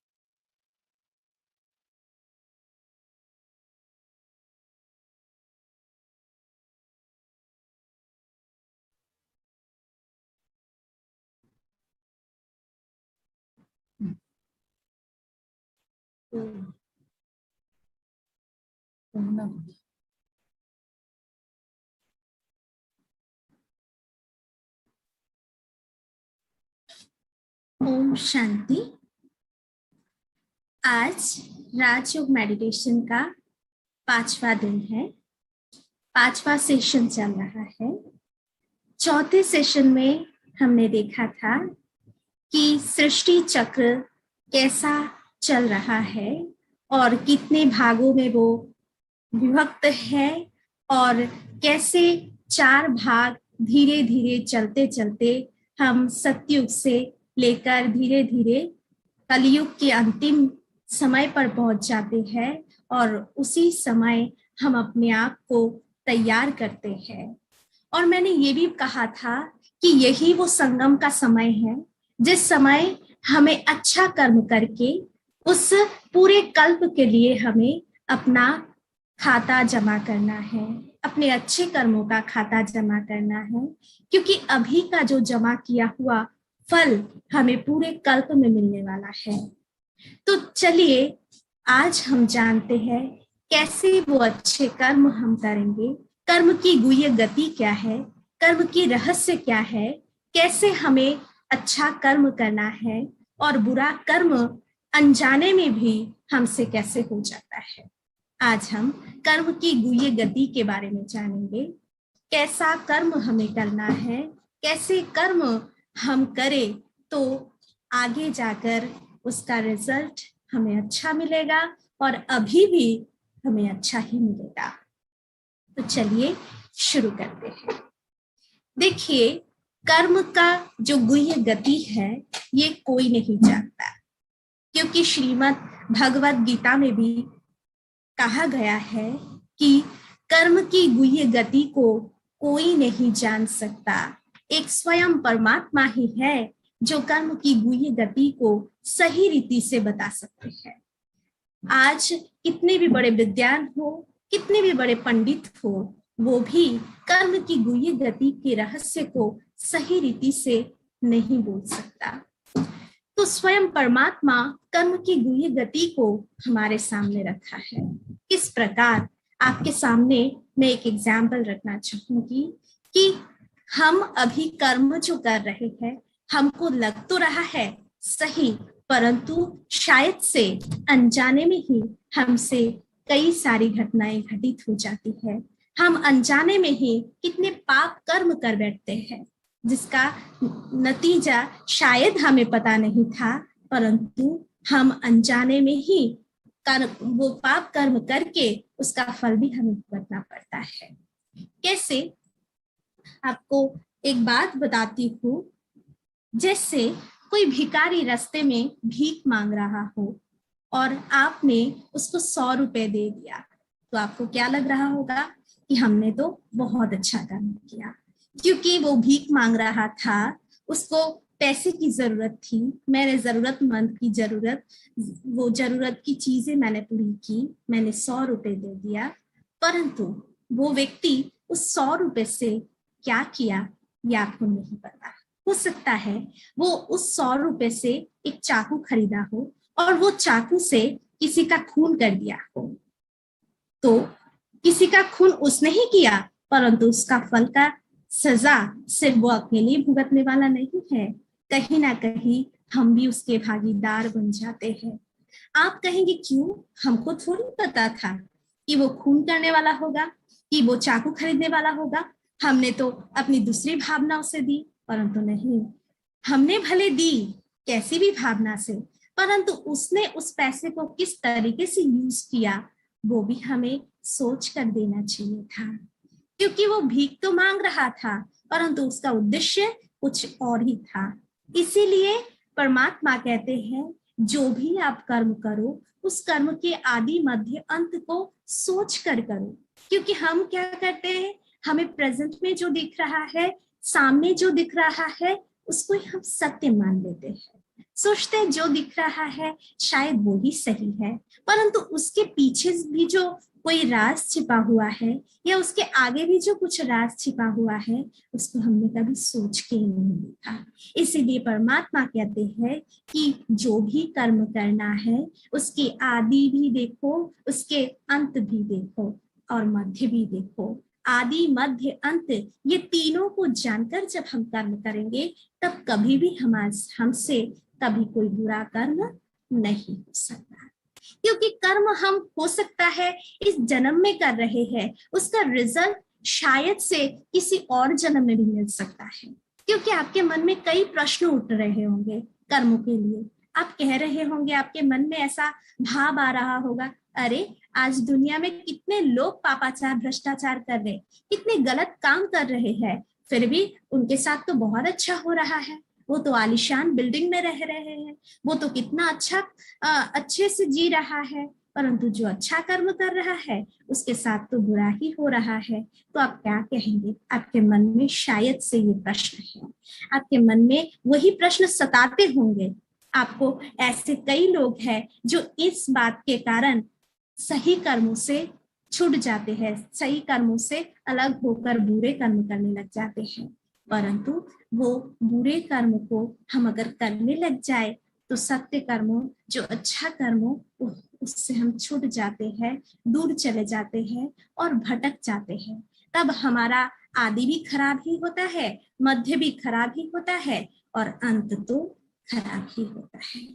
तो इसका कारण क्या है? क्यों आज जो बुरे कर्म कर रहे हैं उसका रिजल्ट उसको अभी तो अच्छा ही दिखाई दे रहा है, तो क्यों ऐसा हो रहा है? और जो अच्छे कर्म कर रहे हैं उनके साथ क्यों बुरा हो रहा है? इसका भी कारण है। क्योंकि देखिए, आज अगर कोई बुरा कर रहा है और उसके साथ अच्छा ही हो रहा है, अभी जो अच्छा हो रहा है वो अभी जो उसने बुरा किया उसका रिजल्ट नहीं है, उसने पिछले जन्म में शायद से कोई अच्छा कर्म किया होगा जिसका रिजल्ट आज उसको मिल रहा है। और आगे जो अभी वो बुरा कर्म कर रहे हैं उसका रिजल्ट उसे आगे जाकर मिलेगा। क्योंकि अभी तक जो कर्म का रिजल्ट आप देख रहे हैं वो तो पूर्व जन्म का है। वो जब खत्म हो जाएगा तो इस जन्म के बुरे कर्म का फल उसको मिलना शुरू हो जाएगा। और जो आज अच्छा कर्म कर रहा है फिर भी उसके साथ बुरा हो रहा है, इसका कारण यह है कि उसने पिछले जन्म में कुछ ऐसे बुरे कर्म किए होंगे जो बहुत दर्दनाक होंगे, जिसका रिजल्ट उसे आज मिल रहा है। फिर भी क्यों आज अभी अच्छा कर्म करने के बाद भी क्यों मिल रहा है बुरा? क्योंकि पिछले जन्म का कर्म का भोग उसका जितना दिन तक खत्म न हो इतने दिन तक उसको वो तो भुगतना ही पड़ेगा। और अभी जो वो अच्छा कर्म कर रहा है उसका रिजल्ट अभी तक उसका शुरू ही नहीं हुआ है, और जब शुरू होगा तो सच में उसके साथ अच्छा ही होगा। परंतु अगर हमने ये सोचकर अच्छा कर्म करना ही छोड़ दिया कि बुरे कर्म करने वाले तो अच्छे हैं, अच्छा हो रहा है तो क्यों ना हम भी बुरा कर ले, तो अगर हम अभी भी बुरा करेंगे, पिछले बार का बुरे का फल तो हमें मिल ही रहा है, और अभी भी अगर बुरा करेंगे तो आगे जाके कैसा रिजल्ट मिलेगा? आगे जाकर भी बुरा ही रिजल्ट मिलेगा। माना हमारे सुख के दिन कभी आएंगे ही नहीं, सारा जीवन दुख में बिता देंगे। तो क्यों ना अच्छे कर्म करते चले। भगवान कहता है कि धैर्य धरो, धैर्य का फल मीठा होता है। तो धीरज अगर धर के हम आगे अच्छा कर्म करते चले तो उसका रिजल्ट हमें बहुत अच्छा मिलता है। इस कर्म की गुह्य गति के ऊपर मैं आपके सामने कहानी रखना चाहूंगी कि देखिए इस कहानी में कितना सुंदर तरीके से बताते हैं कि एक कर्म कितने लोग मिलके करते हैं, और सिर्फ एक व्यक्ति नहीं, उसके लिए सभी व्यक्ति को उस कर्मों का फल भुगतना पड़ता है। एक कसाई, जैसे एग्जाम्पल आपके सामने रखती हूँ, कोई कसाई मांस काटता है और वो मांस बेचता है। अब कोई होटल वाला उस मांस को खरीदता है। अब जब खरीद रहा है तो जो कसाई ने उस बकरी को काटा, बकरी को काट के उसने मांस बिक्री किया, उसका तो पाप है ही, परंतु जिस होटल वाले ने खरीद के लेके गए वो उसका भी पाप चढ़ गया। अब वो होटल में जाके जिसने बनाया, जितने लोगों ने उस मांस को बनाया, उसके ऊपर भी पाप चढ़ा। अब उस होटल में कोई पार्टी था, उस पार्टी में जितने लोग भी खाना खाने आए उतने लोगों के ऊपर भी पाप चढ़ा। अब जितने लोगों ने खाना खाया, खाना खा के फिर चले गए, अब उन सभी के ऊपर इस पाप का बोझा है। खरीदने वाले के ऊपर भी, मांस काटने वाले के ऊपर भी, वो खाने वाले के ऊपर भी। अब देखिए कर्म की गुह्य गति कैसी है। अब दूसरे जन्म में वही सारे लोग एक साथ किसी बस में जा रहे थे, वही सारे लोग, क्योंकि कर्म का फल तो उसको रिटर्न मिलने वाला है, क्योंकि जैसा कर्म हम करते हैं उसका रिटर्न हमें मिलता ही है, चाहे इस जन्म में हो चाहे किसी भी जन्म में हो। इसीलिए तो आप देखते होंगे कभी कभार कोई व्यक्ति सारा जीवन अच्छा कर्म करता है, फिर भी कहीं ना कहीं उसके साथ बुरा होता है, तब हम कहते हैं, दुखी हो जाते हैं और सोचते हैं कि अरे मैंने तो सारा जीवन हर किसी को सुखी सुख दिया, हमेशा अच्छा ही कर्म किया, फिर भी मेरे साथ बुरा क्यों? इसका कारण यही है कि पूर्व जन्म में हमने क्या किया था ये तो हमें पता नहीं है।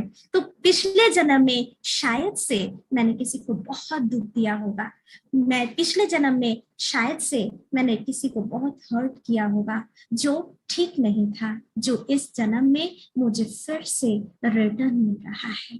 यही बात है। तो देखिए वो सारे लोग, जितने लोगों ने वो मांस खाया था या मांस किसी ने बिक्री किया था और किसी ने खरीदा था, वो सारे लोग एक बस में जा रहे थे, और जो बस का ड्राइवर था वो पिछले जन्म में वही कसाई था जिसने मांस काटा था, मांस बिक्री किया था। वही कसाई इस जन्म में ड्राइवर बनकर वो बस चला रहा था, और वो जब चला रहा था और जितने भी यात्री बैठे थे वो कोई खरीदने वाला था तो कोई खाने वाला था, जितने भी होटल में लोग आए थे, जितने भी लोगों ने खाया था, वही सारी आत्माएं उस बस में थी। अब सोचिए बस आगे चल रहा था और जिस बकरी को उसने काटा था वही बकरी उसके सामने से, उस बस के आगे से गुजरता है, और वो बकरी को बचाने के कारण बचाने गए और वो बस किसी खाई में गिर गया और गिर के सब सारे लोग मारे गए। परंतु उन एक्सीडेंट में से भी कोई लोग बच भी जाते हैं। इतना बड़ा एक्सीडेंट हुआ परंतु फिर भी वो कोई व्यक्ति को खरोच तक नहीं आई। क्यों नहीं आई? क्योंकि उस बस में ऐसे भी कोई व्यक्ति होंगे जिन लोगों ने उस बकरी की मांस को नहीं खाया था। उन सभी के कार्मिक अकाउंट के साथ उसका कोई संबंध ही नहीं था, इसीलिए वो बच गया। ऐसी बहुत सारी घटनाएं हम सुनते हैं, सत्य घटनाएं हम सुनते हैं। तो ये क्यों है? हमको लग रहा होता है अरे सारा बस चलाने वाले का ही गलती था, परंतु नहीं, कोई निर्दोष नहीं है। क्योंकि देखिए हम जितना भी कुछ जितना भी बोले, हमें दिख रहा है कि वो व्यक्ति तो निर्दोष है, उसको फिर भी सजा क्यों मिल रहा है, वो इतना भुगत क्यों रहा है, हम उसको निर्दोष नहीं बोल सकते हैं, क्योंकि कर्म किसी को नहीं छोड़ता। कर्म हर हर समय, कभी ना कभी, इस जन्म में नहीं तो उस जन्म में वो उसका कर्म का रिटर्न लेता ही लेता है। तो इसलिए क्यों ना हम अच्छा कर्म करें, और अच्छा कर्म करेंगे तो हमें रिटर्न भी कैसा मिलेगा, सही मिलेगा, क्योंकि हम जो देते हैं रिटर्न में हमें वो ही मिलता है। क्योंकि देखिए, एक बॉल अगर आप दीवार पर छोड़ेंगे, जिस एंगल पर आप उस बॉल को छोड़ा, उसी एंगल में वो बॉल आपके पास रिटर्न आएगा। इससे क्या पता चलता है कि हम जैसा कर्म करते हैं वैसा ही हमारे पास रिटर्न आता है। हम अगर किसी को ईर्ष्या कर रहे हैं, ही आपको दुख ही मिलेगा, क्योंकि जैसा कर्म हम करते हैं हमें वैसा ही फल रिटर्न में मिलता है। यही है कर्म की गुह्य गति, जो हमें शायद से पता नहीं है। हम कर्म तो करते जा रहे हैं, परंतु हमें पता नहीं है। हम सोचते हैं कि अच्छा रहने दो, जो होगा देखा जाएगा, जब मिलेगा तब कर लेंगे, हमसे नहीं हो पाता। तो यहाँ पर देखिए कितने सुंदर कर्म की गुह्य गति के बारे में बताया गया है कि मनुष्य आत्माएं जो कर्म करते हैं, हर किसी के मन में एक प्रश्न है। जैसे कोई कहते हैं हमने ये पाप कर्म किया तो शायद से कौन सी जोनी में जाएंगे, पता नहीं। ये जानने के भय में इंसान कर्म की गुह्य गति को जानना नहीं चाहता, वो छोड़ देता है। सोचते हैं अरे पता नहीं कौन सी जोनी में जाएंगे, डर के मारे कर्म की गुह्य गति को साइड में रख देते हैं। सोचते जब जो मिलेगा, जो बनेंगे बन जाएंगे। नहीं, परंतु जानना बहुत जरूरी है। स्वयं परमात्मा आकर हमें बता रहे हैं कि हम जो कर्म करते हैं उसका फल हमें मनुष्य के रूप में ही मिलता है, ना कोई जानवर या अन्य कोई जोनी में जाकर नहीं मिलता। क्योंकि शास्त्र में लिखा गया है कि हम आत्माएं 84 लाख योनियां धारण करते हैं, और सबसे लास्ट जो योनि हम धारण करते हैं वो मनुष्य योनि है। परंतु देखिए, ये बात मैं डायरेक्ट रॉन्ग तो नहीं बोलूंगी, पर आपको मैंने पहले भी बोला था कि स्वयं भगवान ने आपको बुद्धि दी है, आपको विवेक दी है। आप विवेक से ही आप एक बार जज करके देखिए, क्या कहाँ तक ये बात आपको सत्य लगता है कि मनुष्य हर एक जोनी में जाता है। देखिए, आपके सामने कुछ ऐसी बातें रखूंगी, इससे आपको स्पष्ट पता चल जाएगा कि मनुष्य कभी भी दूसरे योनि में नहीं जाते। मनुष्य अपने कर्म का फल मनुष्य योनि में ही आकर रिटर्न उसको मिलता है। कैसे? देखिए, यहाँ पर कितना सुंदर एक एग्जाम्पल दिया है। जैसे केले का बीज अगर हम बोते हैं तो हमें कौन सा फल मिलता है? केला ही मिलता है। आम का बीज बोते हैं तो आम ही मिलता है। तो ठीक उसी प्रकार हम जैसा बीज बोते हैं हमें वैसा ही जैसे रिटर्न मिलता है, ठीक उसी प्रकार हम मनुष्य आत्माएं जो कर्म करते हैं उसका रिजल्ट भी मनुष्य के रूप में ही मिलता है। जैसे यहाँ पर एक पिक्चर दिखाया, देखिए, कोई व्यक्ति मर गया है तो वो लेटा हुआ है, उसके संबंधी रो रहे हैं, परंतु उसकी आत्मा उड़कर चला गया और दूसरा शरीर धारण कर लिया। अब उसने इस जन्म में जितने भी कर्म किए हैं, अच्छे कर्म हो या बुरे कर्म हो, वो उसका रिटर्न उसको मिलने वाला है, परंतु कोई दूसरे जोनी में नहीं। देखिए, दूसरे सारे जानवरों में क्रॉस दिया गया है। ना वो कुत्ता बनेगा, ना वो शेर बनेगा, ना वो गाय बनेगा, ना वो कुछ भी। यहाँ पर जितने भी पशु पक्षी का दिखाया है वो कुछ भी नहीं बनेगा। वो आत्मा, मनुष्य आत्मा मनुष्य योनि में ही जन्म लेगा। तो यहाँ पर स्पष्ट बताया गया है कि किस कदर हम आत्माएं अपने कर्म के फल कोई 84 लाख योनियां भ्रमण नहीं करते, मनुष्य योनि में ही जाकर हमें अपना रिजल्ट प्राप्त होता है ना। अब आपके मन में और भी सारे प्रश्न होंगे कि इसको हम कैसे मान ले, जो कि शास्त्र में इतना सत्यवाद लिखा हुआ है कि मनुष्य योनि बाद का सबसे सर्वोत्तम योनि है, वो लास्ट का योनि है, और हमने 84 लाख योनि ली है। तो देखिए क्यों कहते हैं कि हम 84 योनि में जाएंगे, 84 लाख योनियां भ्रमण करेंगे। अब सपोज देख लीजिए कि कहते हैं कि हमने जो बुरा कर्म किया उस बुरे कर्म का फल स्वरूप हम कोई हिंसक योनि में जाएंगे, जैसे कोई पशु की योनि में जाएंगे। अब जैसे किसी ने किसी का खून किया, अब उसके खून के वो जो पाप कर्म किया उसका रिजल्ट वो दूसरे जन्म में कुत्ता बन के लेगा, ऐसा शास्त्र में कहा जाता है। किसी ने खून किया तो दूसरे जन्म में वो कुत्ता बनकर जन्म लेगा। अब सोचिए तो सही, अब अगर कोई सजा, किसी को कोई सजा क्यों देते हैं? सोचिए, आपके घर में कोई छोटा बच्चा होगा, अब उसने कुछ बुरा कार्य किया या कुछ ऐसा किया, तो आप क्या करते हैं? उसको पनिशमेंट देते हैं। अब पनिशमेंट क्यों देते हैं? क्यों देते हैं? क्यों देते हैं? क्योंकि उसने जो बुरा कर्म किया उसको रियलाइज हो कि हमने जो कर्म किया वो सही नहीं था, मैं आगे जाके वो कर्म नहीं करूं, है ना। ये रियलाइजेशन लाने के लिए तो हमने दिया, ऐसा तो नहीं कि वो पश्चाताप करे, वो रोए, वो करे, इसीलिए तो नहीं दिया था, क्योंकि उसके अंदर वो रियलाइजेशन आए और वो इस बात को एक्सेप्ट करे कि हमने वो बुरा कर्म किया था, आगे जाकर नहीं करे। अब इस बात को एक बार आप सोचिए कि अगर हमने कोई बुरा कर्म किया, मुझे सजा के रूप में कुत्ता बनना पड़ा, अब कुत्ता बनना पड़ा। अब कुत्ते को क्या समझ है? कुत्ते क्या इसको वो कर पाएंगे, एक्सेप्ट कर पाएंगे, या रियलाइजेशन है उसके अंदर?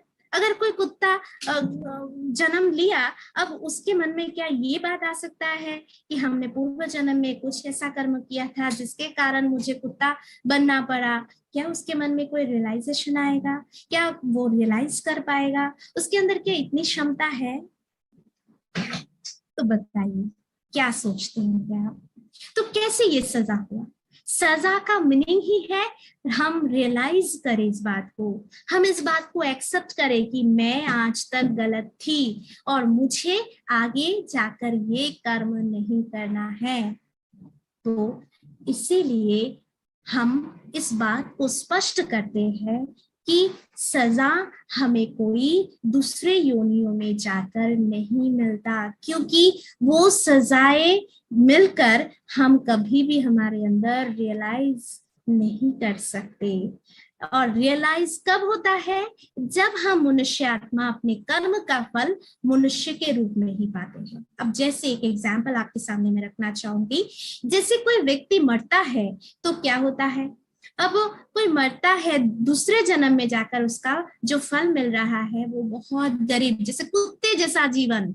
ऐसे भी बहुत सारे लोग होंगे, जैसे कुत्ता नाले में से ढूंढ ढूंढ कर खाता है, वो नाले में से ढूंढ ढूंढ कर कोई कुछ खाता है। ऐसे बहुत सारे लोग हैं आज जिनको खाने के लिए खाना नहीं है, वो ड्रेन में से उठा उठा के खा रहे हैं। कुछ ऐसे ही रास्ते में कुछ ऐसा गिरा फेंका हुआ जो खाने का वस्तु है वहां से लेकर वो खाना खा रहे हैं। इतना भी उसके पास पैसा नहीं है, इतना गरीबी है कि वो खरीदने के लिए तक, खाने के लिए खरीदने के लिए भी उसके पास पैसे नहीं है। या नहीं है? ऐसे दुनिया में ऐसे बहुत सारे लोग हैं। और वो लोग जब धनी लोगों को देखेंगे जो महलों में रहते हैं, जिसके पास खाने के लिए कुछ बहुत सारी चीजें हैं, कोई आलीशान गाड़ी में चल रहा है, जब वो भिखारी जब उस व्यक्ति को देखेगा, वो धनशाली व्यक्ति को देखेगा, उसके मन में क्या संकल्प आएगा? एक बार सोचिए तो सही। वो क्या सोचेगा? वो मन ही मन सोचेगा, अरे उसके वो तो इतना आलीशान बिल्डिंग में रहता है, पता नहीं पिछले जन्म में मैंने क्या कर्म किया था भगवान, आज मुझे ऐसा फल मिल रहा है, मैं आगे ऐसा कोई भी कर्म नहीं करूंगा। मन में आया या नहीं आया? तो रियलाइजेशन कब आया? कैसे आया? जब वो आत्मा अपनी सजा, अपने कर्म की भोगना उस मानव शरीर धारण करके ही लिया। वो मानव शरीर में प्रवेश कर कर ही वो अपने कर्म की गति, कर्म की वो रिजल्ट उसको प्राप्त हुआ, तभी तो उसको रियलाइजेशन हुआ, तभी तो वो सजा कहलाया गया, है ना। तो इससे ही स्पष्ट हो जाता है कि मनुष्य आत्मा कोई भी दूसरे योनियों में नहीं जाता, जबकि मनुष्य आत्मा मनुष्य के रूप में ही आकर अपने कर्म का फल भोगता है। इससे पूरा स्पष्ट हो गया। आप एक बार विचार करके देखिए तो देखिएगा आपके मन में हर बात एकदम स्पष्ट हो जाएगा। क्यों कहते हैं मनुष्य जन्म दुर्लभ जन्म है?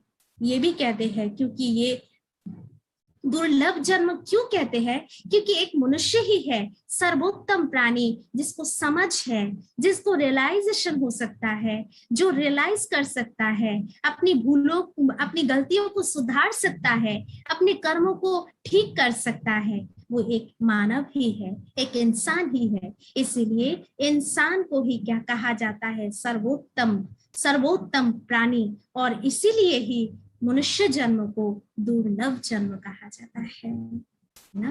तो यहाँ पर हमने वो जो हम मनुष्य आत्माएं 84 लाख योनियां नहीं धारण करते, जबकि हम मनुष्य आत्मा मनुष्य के रूप में ही इस दुनिया में आते हैं, इस बात का स्पष्टीकरण आपके सामने दिया है।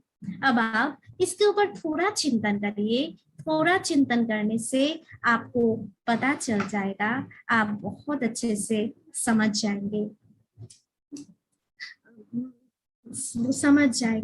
और आपका स्पष्ट हो जाएगा हर बात, है ना। तो हम कर्म की गुह्य गति के बारे में और भी अच्छे से जानेंगे। कैसे कर्म हमें बहुत, हाँ, कैसे कर्म हमें और भी हमें आगे जाकर हम जानेंगे कि कर्म हमारा कैसा अच्छा बन सकता है, किस विधि से हम अगर कर्म को करें तो अच्छा बन सकता है। देखिए, जो स्वयं परमात्मा हमें ये ज्ञान दे रहा है, आप कहेंगे कौन सा ज्ञान? ये जो 4-5 दिन तक आप सुन रहे हैं, यही ज्ञान स्वयं परमात्मा की ज्ञान। इस ज्ञान को स्टेप बाय स्टेप आप जानना मात्र नहीं, उसको अगर जीवन में धारण भी करेंगे तो वो बातें आप सुनते सुनते वो जीवन में धारण करने से आपके जीवन में वो उतर आएगा। आप प्रैक्टिकली आपके जीवन में देखने लगेंगे, वही इससे ही आपका कर्म बहुत सुंदर हो जाएगा। और आप फील करेंगे कि पहले हम कैसे सोचते हैं और अभी हम कैसे सोचते हैं। जैसे आप देखेंगे दिन और रात्रि में जितना अंतर है, आपकी सोच, आपके विचारों में इतना अंतर आ जाएगा। आप एक बार इस मार्ग पर चलकर तो देखिए, उस परमात्मा के बारे में सोच के तो देखे, उनकी हर बातों को आप एक्सेप्ट करके तो देखिए। तो इस प्रकार हम अपने कर्म को अच्छा कर सकते हैं, क्योंकि कर्म की गुह्य गति सबसे बड़ी गति है। तो क्यों ना इसको हम बहुत अच्छे से जाने और जानकर कर्म करें। अभी हम दूसरी बातों को जानेंगे जो शास्त्र में दिखाया गया है, कल्प वृक्ष। आज हम कल्प वृक्ष के बारे में जानेंगे। अभी आपके सामने कल्प वृक्ष का चित्र दिखाया जाएगा कि ये कल्प वृक्ष क्या है ना? तो भक्ति मार्ग में हमने सुना होगा कल्प वृक्ष के बारे में। से बहुत अच्छी एक स्टोरी है कल्प वृक्ष के बारे में कि कल्प वृक्ष एक ऐसा वृक्ष है, कहा जाता है कि उसके नीचे बैठकर हम जो संकल्प करते हैं वही फलीभूत हो जाता है। अब वो कल्प वृक्ष क्या है, इसको हम सही रीति से जानेंगे। जैसे शास्त्र में एक स्टोरी है, कहते हैं एक पथिक, माना पथिक, वो चल रहा था, चलते चलते वो जाते जाते अचानक एक बट वृक्ष देखा और वो बहुत टायर्ड हो गए थे, उसको बहुत प्यास लग रहा था। वो वट वृक्ष के नीचे जाकर, उसके छाया के नीचे जाकर बैठ गया और बैठकर वो सोचने लगा, अरे मुझे इतना प्यास लगा है, काश मैं पानी पी पाता। और वो जिस पेड़ के नीचे बैठा था, जो वट वृक्ष था जिसके नीचे बैठा था, वो कल्प वृक्ष था। अब वो उसके नीचे बैठकर वो जो भी संकल्प कर रहा था वही फलीभूत होने वाला था। उसने सोचा कि अरे मैं पानी पी सकता था, कितना अच्छा होता। वो सोचते ना सोचते उसके सामने मटका भर के पानी आ गया। अब सोचिए, प्यासा व्यक्ति के सामने अगर पानी का मटका आ गया तो वो क्या करेगा? पानी उठाकर घट घट पीने लगा और उसने अपनी प्यास बुझा दिया, बुझ गया। अब उसको लग रहा है, अरे मैं सोचते ना सोचते पानी का मटका आ गया, क्योंकि इंसान का सोच कैसा होता है, जितना भी उसे मिले वो और भी चाहने लगता है, क्योंकि इंसान की चाहना कभी खत्म नहीं होता। तो उसने सोचा, मुझे तो बहुत जोर की भूख भी लगी है, मुझे खाने को मिलता। वो सोचते ना सोचते उसके सामने 36 प्रकार के व्यंजन आ गया। उसको आश्चर्यचकित हो गया। वो उसको लगा, अरे इतने सारे व्यंजन आ गए, और वो घपाघप खाने लगा और सारा खाना वो खत्म कर दिया। उसका पेट भर गया, शांत हो गया। उसको लगा, अरे मैं जो सोच रहा हूँ वही मेरे साथ हो रहा है। अब तो बहुत जोरों की नींद आ रही है। अगर मैं बहुत अच्छे से सो पाता, पर यहाँ जमीन में कैसे सोऊंगा? कोई एक आरामदायक बेड होता तो कितना अच्छा होता। वो सोचते ना सोचते सचमुच एक आरामदायक बेड आ गया उसके सामने, और वो आश्चर्यचकित होकर देखने लगा और वो बेड पर चढ़ के सोने ही जाएगा। अचानक उसके मन में संकल्प आया, अरे इतना घना जंगल, इसके बीच में मैं सो रहा हूँ, अगर कोई शेर आकर मुझे खा गया तो? अब इतने देर तक वो जो सोच रहा था उसके साथ वही हो रहा था, और उसने लास्ट में क्या सोचा, अगर कोई शेर आकर मुझे खा गया तो? और वो सोचते ना सोचते एक शेर उसके सामने आया और उसको खा गया। ऐसा एक कहानी है शास्त्र में। अब ये बात से हमें क्या पता चलता है कि हम जब अच्छा संकल्प कर रहे थे, उस व्यक्ति के साथ अच्छा ही हो रहा था, और जब उसने बुरा सोचना शुरू किया, बस उसके साथ बुरा हो गया। अब प्रश्न ये उठ रहा है, वो कल्प वृक्ष असली में कौन सा कल्प वृक्ष है? क्या वो साधारण वो वट वृक्ष ही है? क्योंकि आज देखिए, हम वट वृक्ष को भी सोचते हैं कल्प वृक्ष। इसीलिए वट वृक्ष में आज आप देखते होंगे कई माताएं, कोई धागा, लाल धागा होता है, वो लाल धागा बांधती है और एक संकल्प की डोर बांधते हैं। कहते हैं वो संकल्प करती है और उस धागे को धागे से पिरो देती है, और कहते हैं उस पेड़ में अगर वो लाल धागा बांध दिया तो उसकी मनोकामना पूरी हो जाएगी। परंतु आज तो कितने वट वृक्ष है, क्या उस वट वृक्ष के नीचे जाकर हम संकल्प करते हैं, या फिर उस पर धागा बांधने से ही हमारी मनोकामनाएं पूरी हो जाएगी? नहीं ना। अगर ऐसे ही होता तो आज दुनिया के सभी लोग अपनी मनोकामनाएं कब का पूरा कर चुके होते। परंतु वो कल्प वृक्ष कौन सा वृक्ष है, ये जानना बहुत जरूरी है। वो कल्प वृक्ष सृष्टि रूपी वृक्ष है, जो स्वयं परमात्मा कह रही है कि वो कल्प वृक्ष कोई साधारण वट वृक्ष नहीं है, वो कल्प वृक्ष ये सृष्टि रूपी वृक्ष है। इसीलिए आज जो चौथे सेशन में हमने जाना था कि सत्य, त्रेता, द्वापर, कली, जो सृष्टि का चक्र हमने जाना था, वही सृष्टि के चक्र को एक वृक्ष के साथ तुलना किया गया है। जैसे क्यों तुलना किया गया? क्योंकि जैसे कोई भी वृक्ष हम लगाते हैं, सबसे पहले इसका बीज बोते हैं, फिर बीज जब बोते हैं उसके बाद क्या होता है, वो जब पेड़ अंकुरित होता है तो 2 पत्ता मिलता है, ऐसे 2 पत्ते मिलते हैं और उसके बाद धीरे धीरे धीरे धीरे वो पेड़ आगे बढ़ता है। तो वो पत्ते जो मिला वो है सतयुग। माना इस सृष्टि रूपी वृक्ष का बीज है स्वयं परमात्मा, स्वयं शिव। वो परमात्मा वही इस सृष्टि का बीज है। अब उनसे धीरे धीरे धीरे धीरे वो जो पत्ता माना सतयुग, जो एकदम पहला पत्ता 2 पत्ते निकलते हैं, तो पहला पत्ता जो 2 पत्ते निकला वो है सतयुग। अब धीरे धीरे जब वृक्ष बड़ा होता है, माना त्रेता युग तक पहुंचा, तो वृक्ष और भी थोड़ा बढ़ गया, फिर इसमें 2-3 पत्ते और आ गए, और फिर धीरे धीरे जब द्वापर युग आया तो धीरे धीरे ये वृक्ष अपना डाला मिलता गया। तो डाला मिलता गया और धीरे धीरे वैरायटी धर्म, वैरायटी मत, वैरायटी पंथ सब आने लगा। फिर बहुत सारे धर्म स्थापक आने लगे, तो कोई ये धर्म का, कोई वो धर्म का, कोई वो धर्म का। फिर धीरे धीरे जब वृक्ष और भी बड़ा हो गया, फिर तो एकदम वृक्ष फलीभूत हो गया। पूरे पत्ते से लेकर डाल पाला तक पूरे वृक्ष कंप्लीट हो गए।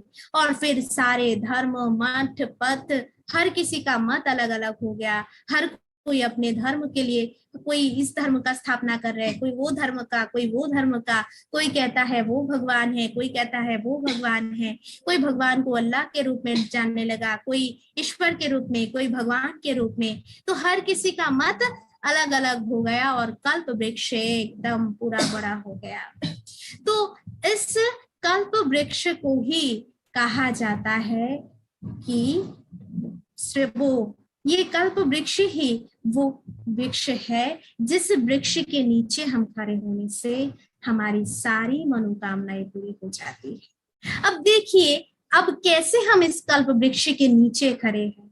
माना जब कलयुग का एकदम लास्ट आ गया, माना पूरा कल्प वृक्ष तैयार है, माना वृक्ष अब बट वृक्ष में परिणत हो गया, माना पूरा बट वृक्ष एकदम झाड़ बन गया।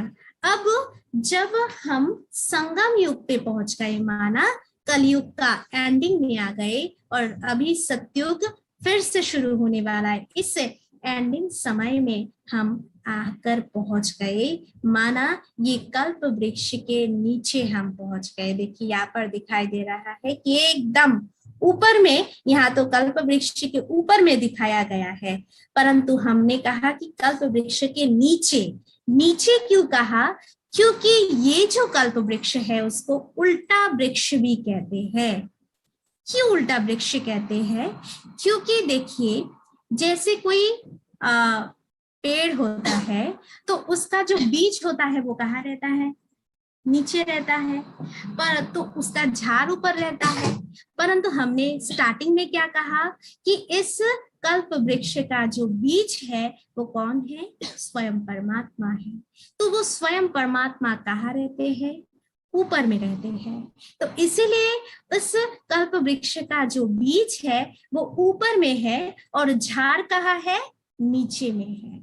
तो अगर हम इस वृक्ष को उल्टा करके देखें तो हम माना एकदम कलयुग के एंडिंग में, तो फिर हम कहाँ खड़े हैं? कल्प वृक्ष के नीचे खड़े हैं।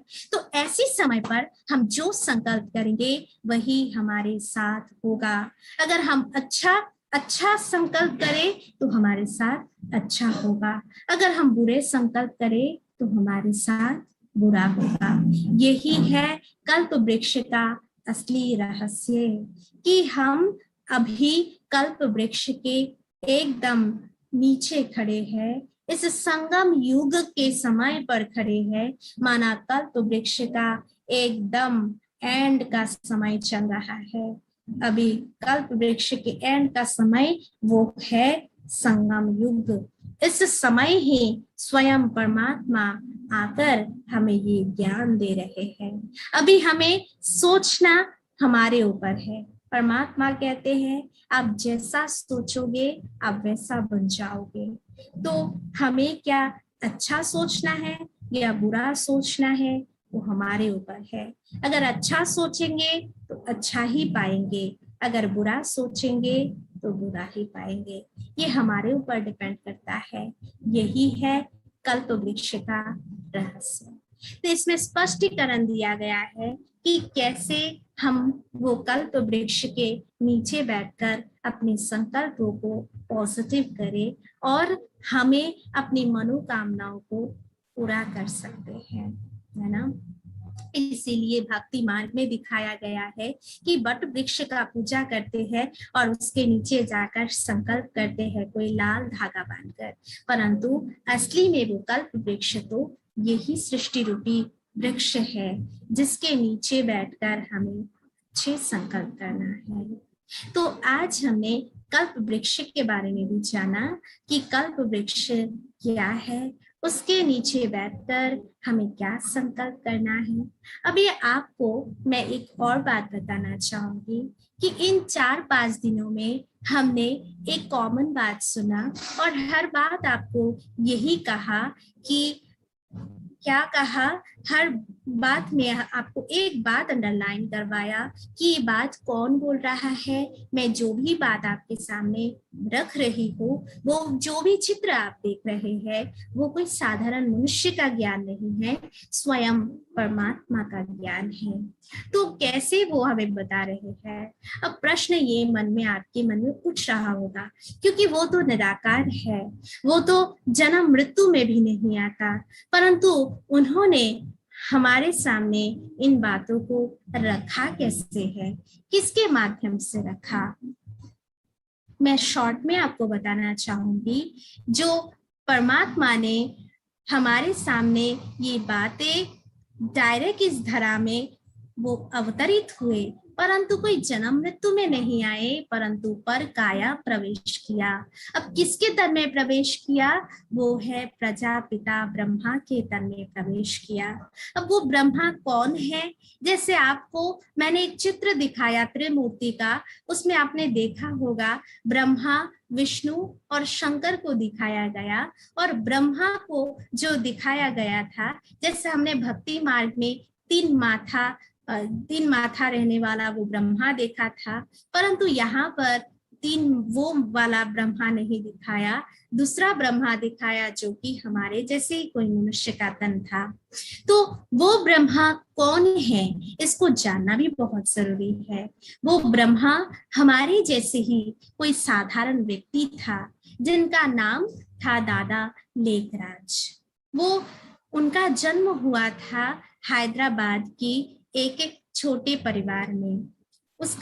उनका बचपन में ही उनके माताजी का डेथ हो गया था। ये देखिए दादा लेखराज, जिनके तन में स्वयं परमात्मा आए, उनका चित्र आपके सामने रखा कि इनका ही नाम बाद में प्रजापिता ब्रह्मा हुआ, जिनके तन में स्वयं परमात्मा प्रवेश कर उनके मुखमंडल से हमें ये दिव्य ज्ञान दिया। ये दादा लेखराज का जन्म हैदराबाद में हुआ था, हैदराबाद के एक छोटे परिवार में, एक गांव में।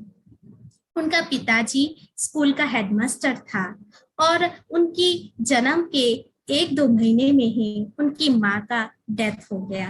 अब वो और उसका भाई, उनका बड़ा भाई था, अब उनके पिताजी ही उन दोनों को देखभाल करते थे।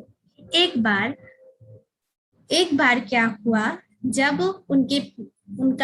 उनका उम्र 14 साल का था, उनके पिताजी भी बहुत बीमार पड़ गए और बीमार पड़ने के कारण उनका भी डेथ हो गया, वो भी शरीर छोड़ दिया।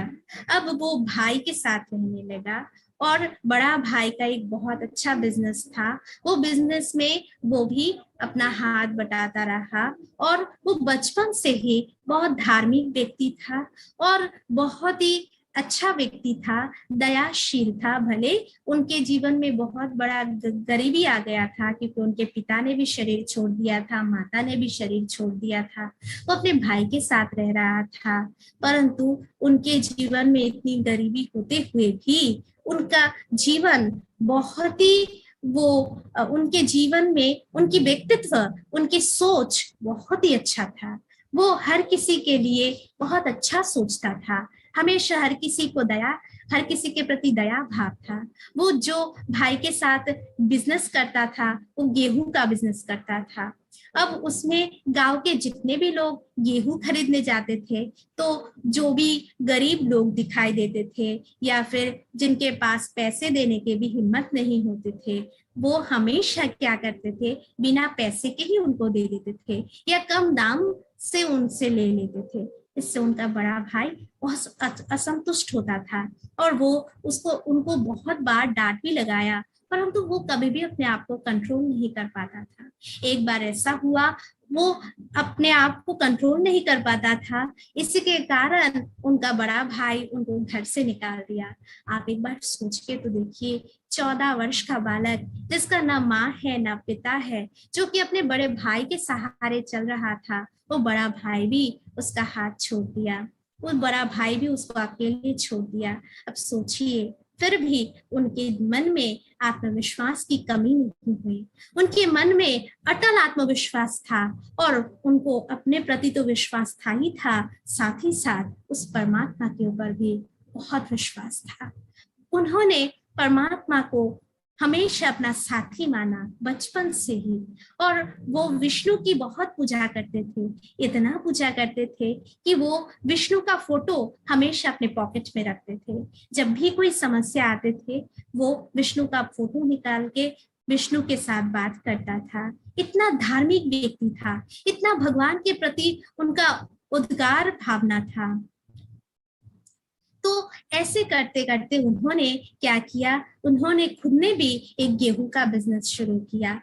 अब गेहूं के बिजनेस जब शुरू किया तो उनको उनके गांव में तो एक भाई का ही दुकान था, अच्छा चल रहा था, परंतु उन्होंने सोचा क्योंकि घर से तो निकाल दिया था, क्यों ना मैं भी एक छोटा सा बिजनेस करना शुरू करूं। अब उसने भी बिजनेस करना शुरू किया और उन्होंने भी क्या किया, कम दाम में ज्यादा देने लगे।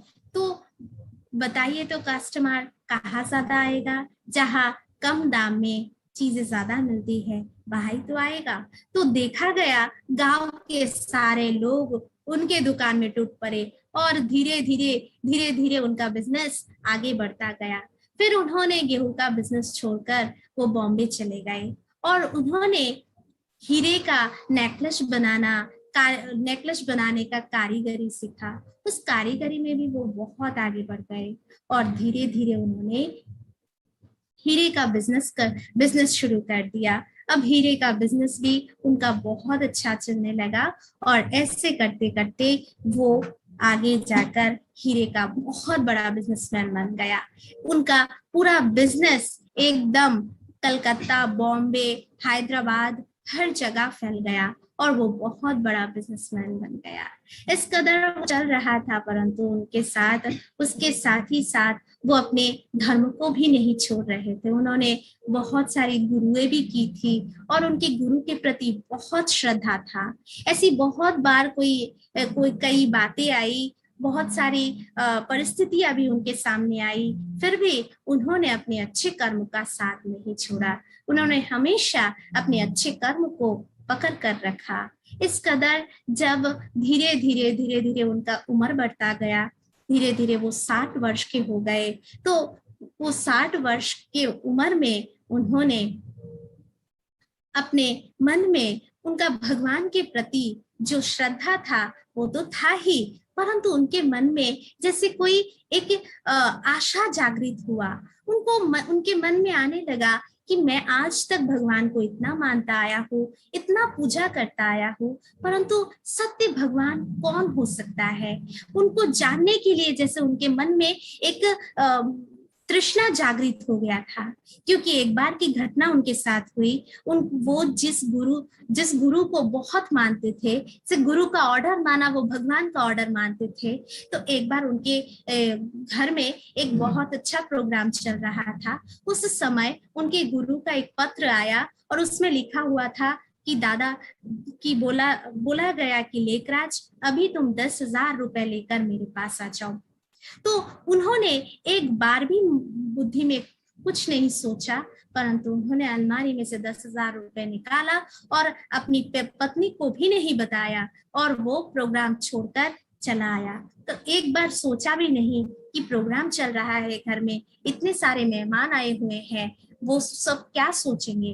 परंतु उन्होंने सोचा कि गुरु जी ने कहा, माना स्वयं भगवान ने कहा, तो वो अपने गुरु के आश्रम में गए और गुरु के आश्रम में जाकर उन्होंने गुरु को बोला कि गुरु जी ये लीजिए 10,000 रुपए। परंतु उन्होंने गुरुजी को एक बार पूछा, गुरुजी आप ये पैसे से क्या करेंगे। तो गुरुजी ने कहा कि हमारा एक भक्त है जो जुआ खेलकर हार गया और उसको वो अभी जेल में है, अब जेल से छुड़ाने के लिए हमें पुलिस को घूस खिलाना पड़ेगा। ये बात सोचकर उनको अच्छा नहीं लगा, सुनकर अच्छा नहीं लगा। उन्होंने गुरुजी को कुछ नहीं कहा, पर मन ही मन उस दिन से जैसे उनके मन में बहुत सारे प्रश्न उदित होने लगे। उस दिन से उन्होंने सोचा, जिस गुरु को हमने भगवान के रूप में पूजा किया, वो ऐसे कर सकते हैं। इतना अन्याय, जो जुआ खेलना कितनी बड़ी पाप है, इस पाप को भी उन्होंने सपोर्ट किया, तो क्यों, तो भगवान कौन है। उस दिन से उनके मन में प्रश्न की झड़ बहने लगे और वो सोचने लगा कि तो फिर भगवान कौन है। उस दिन से वो भगवान को ढूंढने लगे। वो बहुत मंदिरों में गए, बहुत जगह गए, परंतु भगवान का सत्य परिचय उनको सही रीति से कहीं भी नहीं मिला। तो आखिर लास्ट में वो बनारस गए। बनारस अपने दोस्त के घर गए। वहां जाकर बहुत सारी तीर्थ यात्राएं की, वहां मंदिर है, मस्जिद है, बहुत सारी जगहों में गए। वो शिव के मंदिर में गए, देखा शिव के मंदिर में लाइन लगे हुए है शिव जी को दूध से स्नान कराने के लिए, परंतु वही स्नान करा सकते हैं जो दक्षिणा देगा। उनके मन में प्रश्न उठा कि भगवान क्या पैसे का भूखा है, अगर दक्षिणा दिया तो उनको स्नान कराने को मिलेगा, अगर दक्षिणा नहीं दिया तो स्नान कराने को नहीं मिलेगा। उनके मन में तभी प्रश्न आ रहा था, तो क्या भगवान भी पैसे का भूखा। उसके बाद उन्होंने और भी बातें देखी। जो दूध भगवान को चढ़ा रहे थे, वही दूध मंदिर के पीछे से नाले से कलेक्शन होकर बाजार में बिक्री हो रहा था। उनके मन में और भी प्रश्न की झड़ बहने लगे कि क्या भगवान के सामने इतनी बड़ी गलत काम हो रहा है। भगवान अगर मंदिर में बैठा है तो वो चुप क्यों बैठा है, वो उसका प्रतिवाद क्यों नहीं करता। उनके मन में और भी सारे प्रश्न आने लगे। तब वो भगवान को ढूंढने लगे, जैसे उनके मन में एकदम पिपाशा आ गया कि भगवान कौन है ये जानने का। परंतु कहीं भी उनको भगवान का सही परिचय नहीं मिल रहा था। वो बहुत निराश होकर अपने दोस्त के घर गार्डन में बैठकर वो सोचने लगा कि सत्य भगवान तो कौन है, जिसने इतना सुंदर प्रकृति बनाया, जिसने इस सृष्टि को रचा, वो परमात्मा कौन हो सकता है। और उन्होंने सोचते ही सोचते अचानक उनके सामने एक दृश्य देखने लगे। आपको आश्चर्य लगेगा कि उनके साथ आंखों के सामने जैसे उन्होंने विनाश का चित्र देखा। जैसे हम मूवीज में देखते हैं, कोई चित्र देखते हैं, जैसे उनके सामने वो विनाश का चित्र दिखाई देने लगा। और देखा कि सच में कोई विनाश हो रहा है, पूरा धरती विनाश हो रहा है, कोई किसी को मार रहा है, कोई किसी को काट रहा है, जैसे पूरा सृष्टि अभी विनाश होने वाला है। वो बहुत भयभीत हो गया कि मैं ये क्या देख रहा हूँ। उन्होंने देखा सचमुच वो जैसे देख रहे हैं। ऐसे कुछ देर तक उन्होंने वो दृश्य देखा और कुछ ही देर में उन्होंने और एक दृश्य देखा कि सत्युग का नजारा देखा कि एक सुख शांतिमय दुनिया आ रहा है। जो स्वर्ग है, उस स्वर्ग का दुनिया कैसा होगा, उस दुनिया का नजारा देखा। हर कोई देवी देवताएं है, हर कोई एक दूसरे को सुखी सुख दे रहा है, ऐसा दृश्य देखा और वो और भी भयभीत हो गए। फिर उन्होंने सोचा कि मैं क्या देख रहा हूँ, और कुछ ही देर में उन्होंने अपने आप को ही विष्णु देखा। जिस विष्णु को बहुत मानता था, वही विष्णु को, अपने आप को वो विष्णु के रूप में देखा। वो और भी भयभीत होकर सोचने लगा ये क्या है। तो इस प्रकार वो सोच कर वो सोचने लगा कि अरे ये किसने मुझे साक्षात्कार करवाया, या शायद ये गुरु का ही साक्षात्कार होगा। वो उसी समय बनारस से हैदराबाद चला गया और हैदराबाद गुरु के आश्रम में जाकर गुरु जी से पूछा, परंतु गुरु जी इसके बारे में कुछ भी नहीं जानते थे। तो उसी समय धीरे धीरे उनके साथ ऐसा कुछ ना कुछ हो ही रहा था। और उसी दिन क्या हुआ, रात को अचानक उन्होंने खुद ने महसूस किया कि उनके अंदर कोई ज्योति उनके अंदर प्रवेश किया और उनके ही मुख से उनको कहने लगा कि देखो, जिस परमात्मा को आप ढूंढ रहे हो वो परमात्मा मैं ही हूँ। मैं इस धराधाम में आ चुका हूँ। मैं चाहता हूँ कि मेरी इस ज्ञान को तुम पूरे विश्व में फैलाओ और सभी को बताओ कि फिर से वो सत्युगी दुनिया वापस आने वाली है। अब अपने आप को तैयार करें। और उस दिन से उनको सब बातें पता चल गई कि ये कौन साक्षात्कार करवाने वाला था। वो स्वयं परमात्मा ही था। उन्होंने परमात्मा को यथार्थ रीति से महसूस किया और उस दिन से ही उनके तन में परमात्मा प्रवेश कर उनके मुखवाणी से वो परमात्मा की वाणी चलने लगा और धीरे धीरे उनके घर वाले सुनने लगे, आस पड़ोस के लोग सुनने लगे। धीरे धीरे 400 के लोग जुड़ गए जो इस परमात्मा ज्ञान को सुन रहे थे, जिन्होंने इस परमात्मा ज्ञान को अपनाया।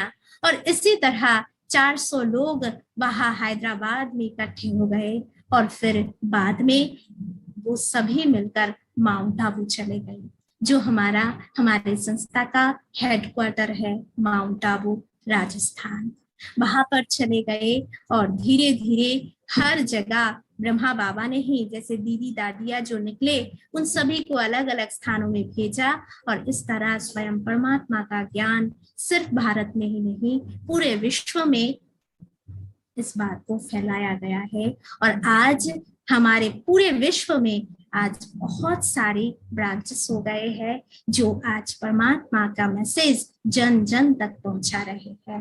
तो इस तरह से स्वयं परमात्मा अपने ज्ञान स्वयं ब्रह्मा बाबा के द्वारा देते गए और आज भी मुरली के हिसाब से, वो मुरली द्वारा जो परमात्मा की वाणी है, वो मुरली के द्वारा आज भी वो ज्ञान देते जा रहे हैं।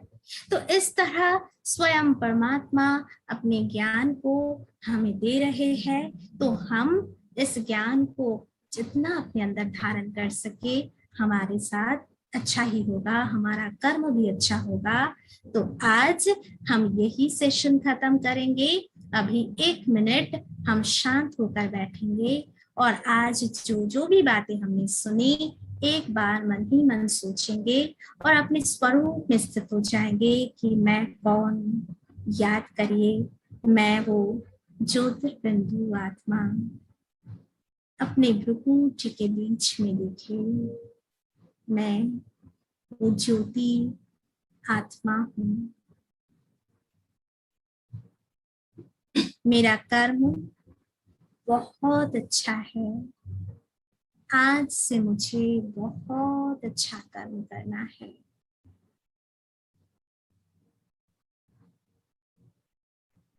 आज तक मैंने जो भी बुरे कर्म किए होंगे, आज से मुझे वो सारे कर्म को स्टॉप कर अच्छा कर्म करना है। पूरा पक्का कर ले, अपने मन ही मन ये पक्का करना है, आज से मुझे अच्छा कर्म करना शुरू करना है। क्योंकि आज हमने स्वयं परमात्मा का ज्ञान सुन लिया कि कर्म की गुह्य गति क्या है। ओम शांति, ओम शांति, ओम शांति। तो आज हम यही सेशन खत्म करते हैं। कल फिर इस समय 7:30 से 8:30 मिलेंगे। ओम शांति।